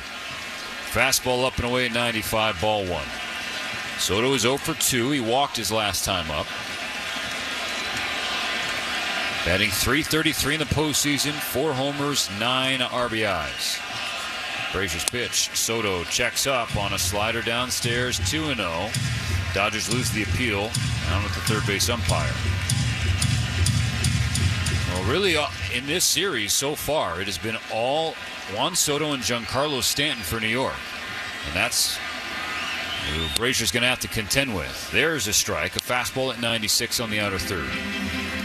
Soto has batted twice tonight with runners on base. Twice the leadover Torres has walked. Brazier at the belt, exhales his 2-1. Soto swings and fouls a fastball at 96. Square count, 2-2. So far in the postseason, Brazier's ERA, 7 innings, 4 earned runs, so a 5.14 earned run average. 7 hits in those 7 innings, 2 walks, 4 strikeouts. The pitch bounces off the plate, check swing. They lose the appeal again. Full count. Aaron Judge on deck. Now, 3 of the 7 hits Brazier has given up have left the yard. Dodgers 4, Yankees nothing. Toughest outs to get. These last 6. The pitch. Soto to right field. Mookie running over to his left, and he is there to make the catch. It's a looping soft liner up the end of the bat of Soto. 1 gone in the 8th. The leadoff hitter, the first man, get him out. You do not want the middle of this Yankees lineup. I don't care if they've been hot, if they've been cold in the past. Yeah. Don't have runners on when the big boppers come to home plate. Brian Brazier, no stranger to facing the Yankees. A former Red Sox, a longtime Red Sox. Now wearing Dodger blue. Starts Judge off with a slider low and in. Ball 1. Judge 0 for 3. A strikeout, a flyout, and he grounded into a fielder's choice. Swing and a miss. 96 from Brazier by Judge. 1-1.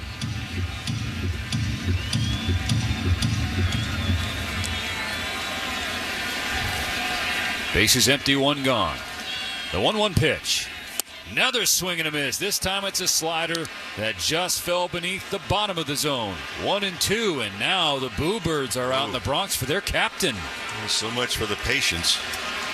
The Judge asks for time.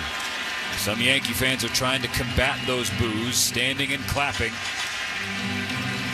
And momentum didn't exactly build. Judge steps back in. Brazier's ahead, 1 ball, 2 strikes. Gathers the ball at the belt. Here's the pitch. It's a little slider low and away. 2-2.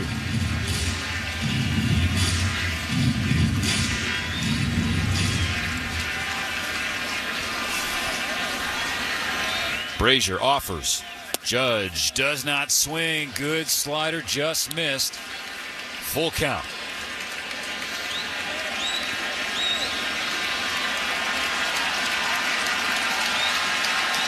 Now Yankee Stadium coming to life. Brazier's payoff. Low and away, ball 4. A 1-out walk for Aaron Judge in front of Giancarlo Stanton.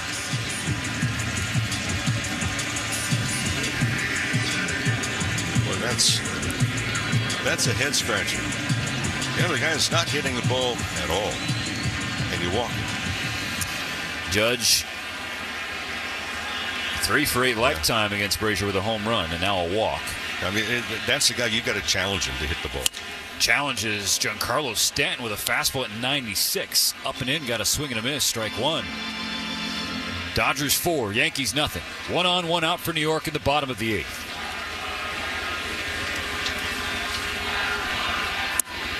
Brazier goes to his slider, misses downstairs. 1-1. Infield bunches up the middle. Muncy deep at third. The outfield a little bit to the opposite way. Well off the line and left is Taylor. Just came in for Teoscar Hernandez. 1 on, 1 out. 1 ball, 1 strike. The pitch. Swing and a miss. busting him in with a fastball that was in and off the plate. 2 strikes, but Brazier was ahead of Judge 1-2. Judge is now on first after a walk. Here's the pitch. High slider called strike 3, right at the top of the zone. Yeah, Stanton flinched. He actually backed up upper body. Boy, what a huge out. Dodgers now need 4 outs. Jazz Chisholm Jr., the batter. He's 0 for 3. Strike 1 from Brazier, 96 of the knees. One of the things that Dusty Baker told me a number of years ago when he was still managing, and what a job he did, both as a player and as a manager. He said, you get down to the last 3 innings, he doesn't count innings, he counts outs. 0-1. Chisholm takes another, and it's a fastball in the outside corner. Strike 2 called. Chisholm growing more agitated with Mark Carlson's zone. Takes the helmet off, shakes out his hair, kicks some dirt. Not because we're broadcasting Dodger games. That's a strike. Yep.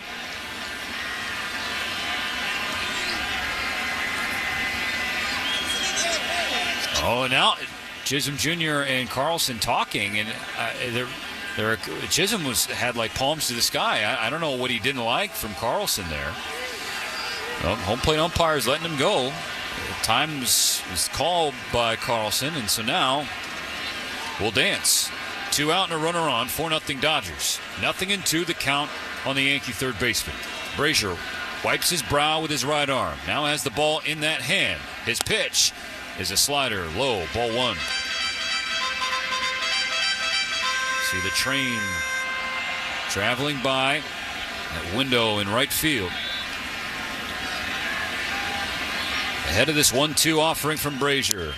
And it's spoiled by Chisholm, just nicked the slider low. Brazier can get this final out here. There may be a few people headed to catch that train. Sellout crowd at Yankee Stadium. It has thinned a little bit in the upper decks. Brazier will try again. Chisholm slashes it foul on the left side towards the top deck.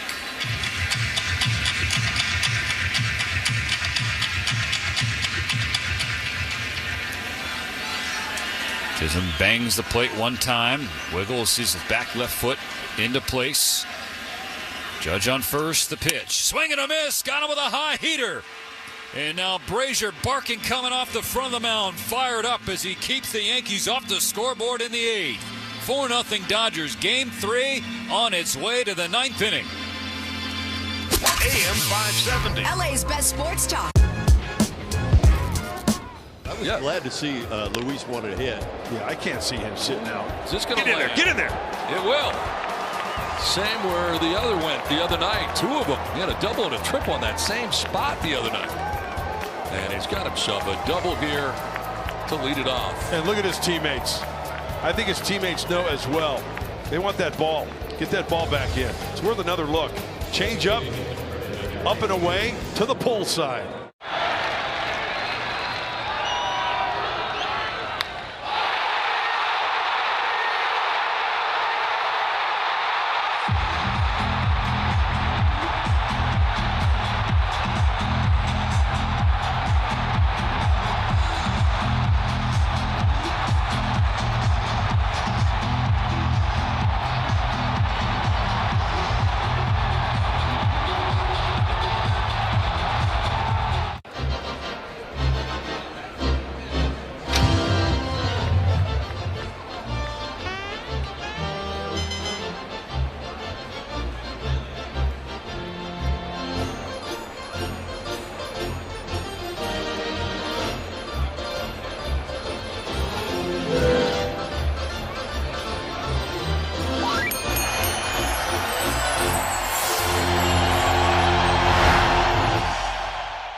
time for Eyes on the Ball Player. Can you find Jose Ramirez in this photo of Guardians fans? Diving backhanded grab by Ramirez. There's a drive to deep left field. That one is not coming back. Jose Ramirez. Gone! Jose Ramirez. It's gone to the porch. And there he is. And they have taken some good pitches for strikes, and they have been barking. So they've had just all kinds of difficulty. And part of that reason is the Dodger pitching again tonight has been absolutely superb. Last chance for some insurance. Michael Kopech is warming up in the Dodger bullpen. It's Edman, Ohtani, and Betts against Tommy Kahnle to start. Edman batting from the right side. Kahnle delivers. Edman swings and fouls a changeup off the mask of Austin Wells, the catcher. Kahnle came in the 8th inning.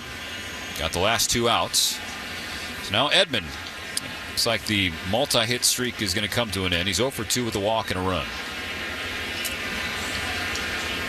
The pitch. Another one, chop foul. This one toward the Dodger dugout. For Edman, though, what a run. The longest postseason streak by a Dodger. 5 consecutive multi-hit games. It's going to be one shy of the Major League record set by Yordan Alvarez in 2023. 6. 0-2 the count. Kahnle to Edman. Inside, ball 1.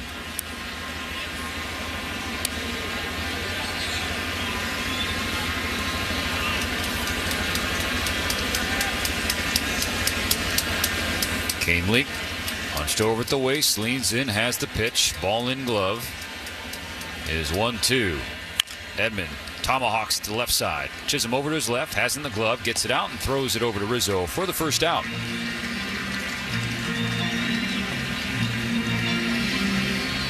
Lineup turns over. 5th trip to the plate for Shohei Ohtani. He's looking for his first hit. He won't get to face Tommy Kahnle, though.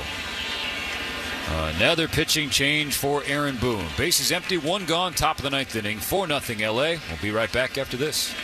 It's playoff time, baseball fans. This is Jorge Jarrin, and I want you to know that I'm bringing someone special into the lineup. High fly ball, a pop-up really, down the right field line in foul territory. Oh, what an effort by Jimenez as he goes flying into the netting. Jimenez caught that ball and got it back into the infield. Unbelievable. No fear whatsoever, and they have called for the trainer to come down there. He is still into the seating area.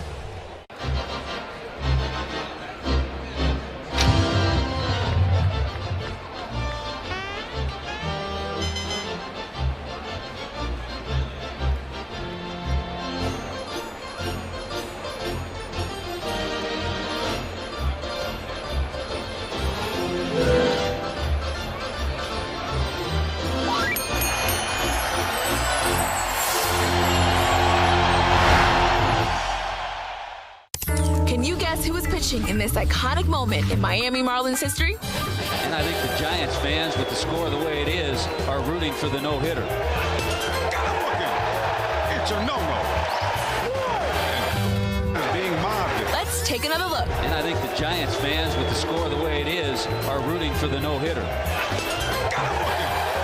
It's a no-no. Being mobbed. The answer is Kevin Brown. I think the Giants fans, with the score the way it is, are rooting for the no-hitter. Absolutely. It's a no-no. And Kevin Brown is being mobbed. The second no-hitter in Marlin history. The Giants had only 1 base runner on a hit batsman. And on this Tuesday afternoon in San Francisco, a total brownout as the Giants do not get a hit. Back at Dodger Stadium at the very top of the wall, nearly a home run. But outside that double, really not a whole lot for Shohei. But he clearly, Mo, what he is doing is impacting the way Yankee pitchers approach the top of the lineup, they've been very careful with him. Yeah, exactly. We've not seen bad swings from Ohtani tonight. He still puts a thought process in the other dugout. They don't know the extent of the injury, the lingering effects. But he has been very guarded when he has been running and tuck in the right arm to make sure it's not moving around. The first pitch from Luke Weaver. Inside corner at 95, strike one call. Yeah, the left shoulder subluxation is caught stealing the 7th inning of Game 2, and the way he ran off, everybody feared the worst, but the Dodgers got relatively great news, and he's back in there for Game 3. And on this 0-1 from Weaver, Ohtani takes a ball in the dirt, a changeup, makes it 1-1. Yeah, something we haven't talked about. I think one of the good news, you can look at Ohtani. He has a very high hand position to begin with. His right elbow, or make that left elbow, is very high. So he does have range of motion, even to get the normal batting stance. 1-1. That skipped by his back foot. I think it hit him. He's walking toward first base. There hasn't been a call by Mark Carlson. Yep, all right. And he just got a nod from the home plate umpire. So Ohtani reaches as the ball skipped off his foot. Now, Luke Weaver looking around towards the dugout. The Yankees want to challenge this. Well, now Carlson. They're going to maybe call him back. We don't know what's going to go on. It may be an umpire review here. And he got Did it get the left foot? Back left foot right off the toe box, it looked like. Los Angeles is challenging the non-hit by pitch call. Okay, so it was a non-hit by pitch, but it's weird. Like, Carlson nodded to Ohtani before Shohei took off for first base. Yeah, that's yeah. They're going to win this challenge. This is they lost their first one, but in the postseason you get two. In the toe area, the outside part of the shoe, very clearly you could see it. Yeah. Now here's another thing that's going to happen. Do you think that they have told first base coach Clayton McCullum, hey, if you need to, put an anchor around Shohei Ohtani. We do not want him running. After review, the call in the field is overturned. The batter was hit by the pitch. Los Angeles has one remaining challenge. Okay, so Shohei nodding and smiling on first base. That's one of the improvements, the rules, because that is such a difficult call for an umpire to make to begin with. I mean, Ohtani had no doubt. He was walking out immediately. Well, you know if you're hit, but it's so difficult as an umpire. 1 on, 1 out, top of the ninth. The Dodgers up 4-0. Here's Mookie Betts. Weaver out of the stretch. Betts takes first pitch cutter off the plate, ball 1. Has nothing to do with the score. Look at the empty seats. Mookie's 1 for 3. An RBI base hit. He's also walked. Well, the empty seats are as a result of the score, but short lead for Ohtani, who's still holding his collarbone with his left arm. And again, using that jersey as a sling as Weaver misses again. 2-0 on Mookie. His left arm, if you can imagine, is through the top of the collar of his jersey and his undershirt. It's got to be so awkward. Boos in the Bronx. 2-0 pitch. Mookie swings, hits it on the ground to short, could be 2. Volpe to second for 1. Here's the turn. A low throw, dug out by Rizzo. It is indeed 2. A 6-4-3 double play for Mookie. So that sends us to the bottom of the 9th inning. Michael Kopech will have the ball for the Dodgers, trying to close out Game 3.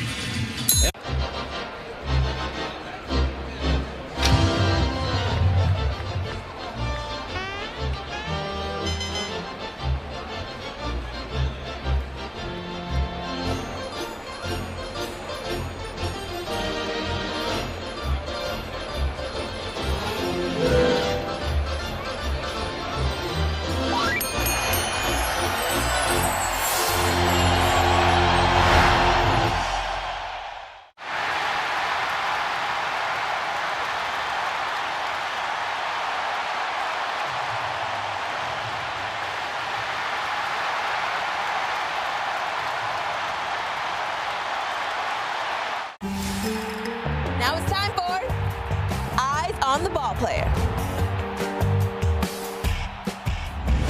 Can you find Salvador Perez in this photo of Royals fans? Salvador Perez just jolted that. That ball was just tattered and battered. He always gets a little louder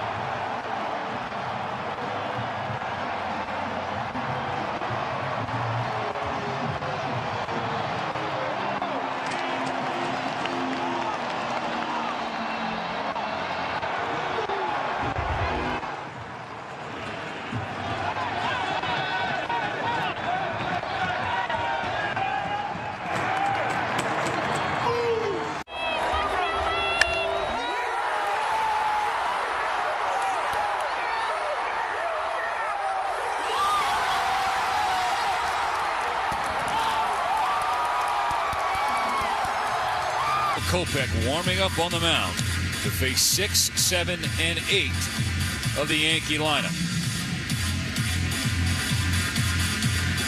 The sellout Yankee Stadium crowd has thinned out considerably. It has been relatively silent relative to the raucous crowd everyone expected coming into Monday night. Freddy Freeman with a gut punch, 2-run home run in the top of the first inning. The Dodgers added a couple more. RBI base hit Mookie Betts in the third. RBI single Kike Hernandez in the sixth. Walker Buehler, 5 scoreless. Gratterall, Vesia, Hudson, Banda, and Brazier have combined to do their job and put up zeros. Now it's up to Kopech. First pitch to Anthony Volpe, up and in with 97, ball 1. We talked about this part of the lineup. 6, 7, 8, and 9 for the Yankees. First 2 games, 3 for 29. They're 2 for 11 tonight. So they're 5 for 40. There's a fastball, 97, down the middle, strike 1. So that's, 125 average? But still 3 outs, and they're tough ones to get. Swing and a foul ball on the right side. 2 strikes on Volpe. The fire-throwing Michael Kopech. One of the Dodgers' prize trade deadline acquisitions. Andrew Friedman in the front office has been excellent as a Dodger. And he gets Volpe to strike out swinging. That's one. A slider atop the zone. Gets a K for Kopech, the 11th of the night for the Dodger pitching staff. And there's just been a lot of swings and misses by the Yankees, partly because of the hitters, no question. But the Dodgers pitchers have made some very good presentation of their pitches, including Buehler with very strong 5 innings to start. Now Anthony Rizzo takes 101 down and in, ball 1.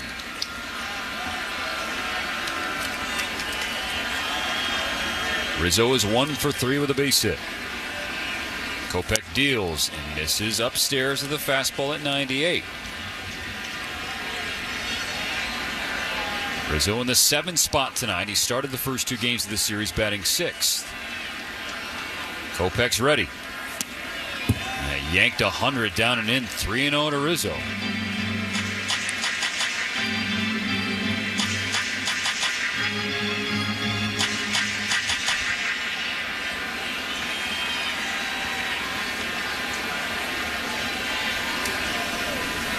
The 3-0 pitch down the middle at 99.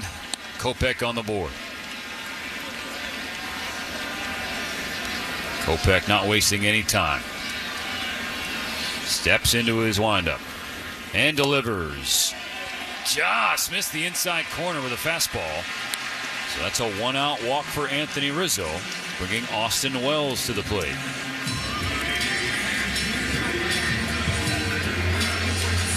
Wells came on as a pinch hitter in the 7th, struck out looking on a 3-2 pitch. And a game with 2 strikes. Wells, his last 21 games with 2 strikes, does not have a hit. First pitch to Wells. Swings and pops back a strike. 0-1.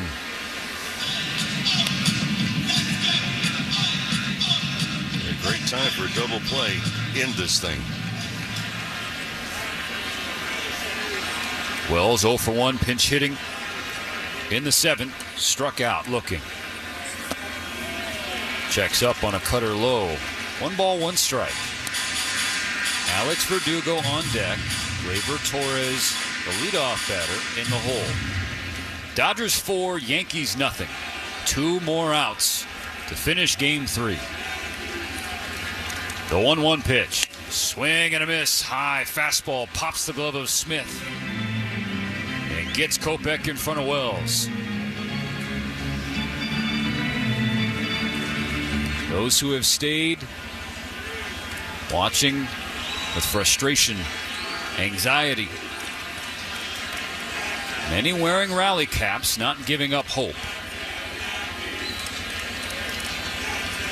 Michael Kopech would like to rob them of that hope. His 1-2 pitch to Austin Wells is on the way. Foul back 100. Wells got underneath it, straight back into the screen.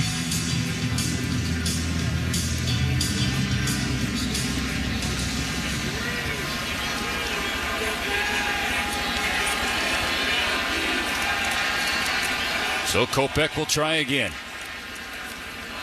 To the backstop.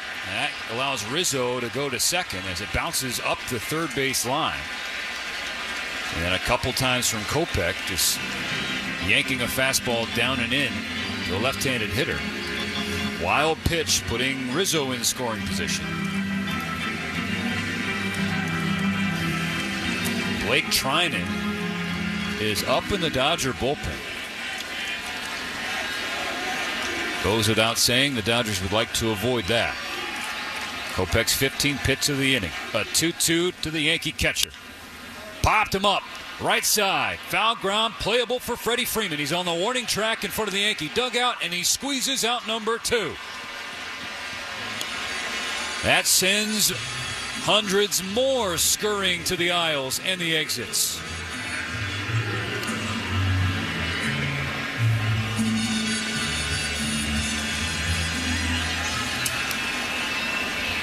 Four 4-0 Dodgers. They're 1 out away from finishing Game 3. Here's Alex Verdugo. First pitch, 99. Got the inside corner. Strike 1.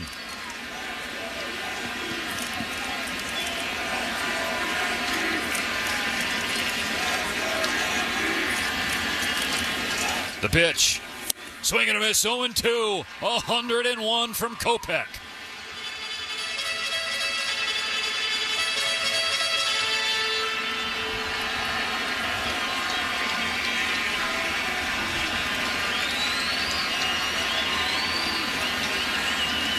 Kopech looks at second, comes home, gets a foul ball into the screen. Triple digits once again from the Dodger reliever. Kopech looks calm on that mound. Knows he has a 4-run lead. Rizzo on second, 2 out. Bottom of the 9th inning. The number 9 hitter at the plate. Staring at an 0-2 count. Here's the pitch. Hit in the air, right field and deep. Mookie Betts on the warning track at the wall. This ball's gone. Alex Verdugo with a 2-out, 2-run home run. And this one ain't over yet. The former Dodger with his first home run of the postseason. As the Yankees on the board. That spoils the shutout bid for the Dodgers. Verdugo touches home. That's why you can't walk people when you have a 4-0 lead in the 9th inning. A 1-out walk here. And then for Verdugo on a 0-2 pitch, he got one right down Broadway. 2 outs, 2 strikes. Kopech challenged Verdugo and lost. Well, now you got the leadoff hitter on, and here's a guy you got to keep off the bases, because then you got the power. There's a 98-mile-per-hour fastball just off the middle of the plate toward the inside edge, right in a power alley for a lefty slugger like Verdugo, who hurts his former team. 4-2 now. Bases empty, still 2 out. Here's Gleyber Torres. 20th pitch of the night from Kopech is in there for strike 1. Gleyber Torres is 0 for 2. 2 walks, a ground out, and a strikeout. Kopech fires and misses in the dirt with a slider, 1-1. You have seen the patience from Torres. He's going to try and utilize that, knowing the tying run is on deck with Juan Soto. 2 outs, bottom 9. The 1-1 pitch. In there, 100 on the inside corner. Strike 2 called. And once again, Kopech and the Dodgers 1 strike away. Into his windup. The 1-2 pitch. Just up and away with a cutter.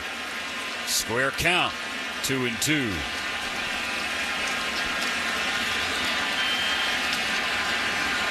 Kopech's ready, as is Torres. The 2-2 pitch. Bouncer up the middle. Edman spins, fires, in time! And that's a win for LA! They hang on to take Game 3 4-2.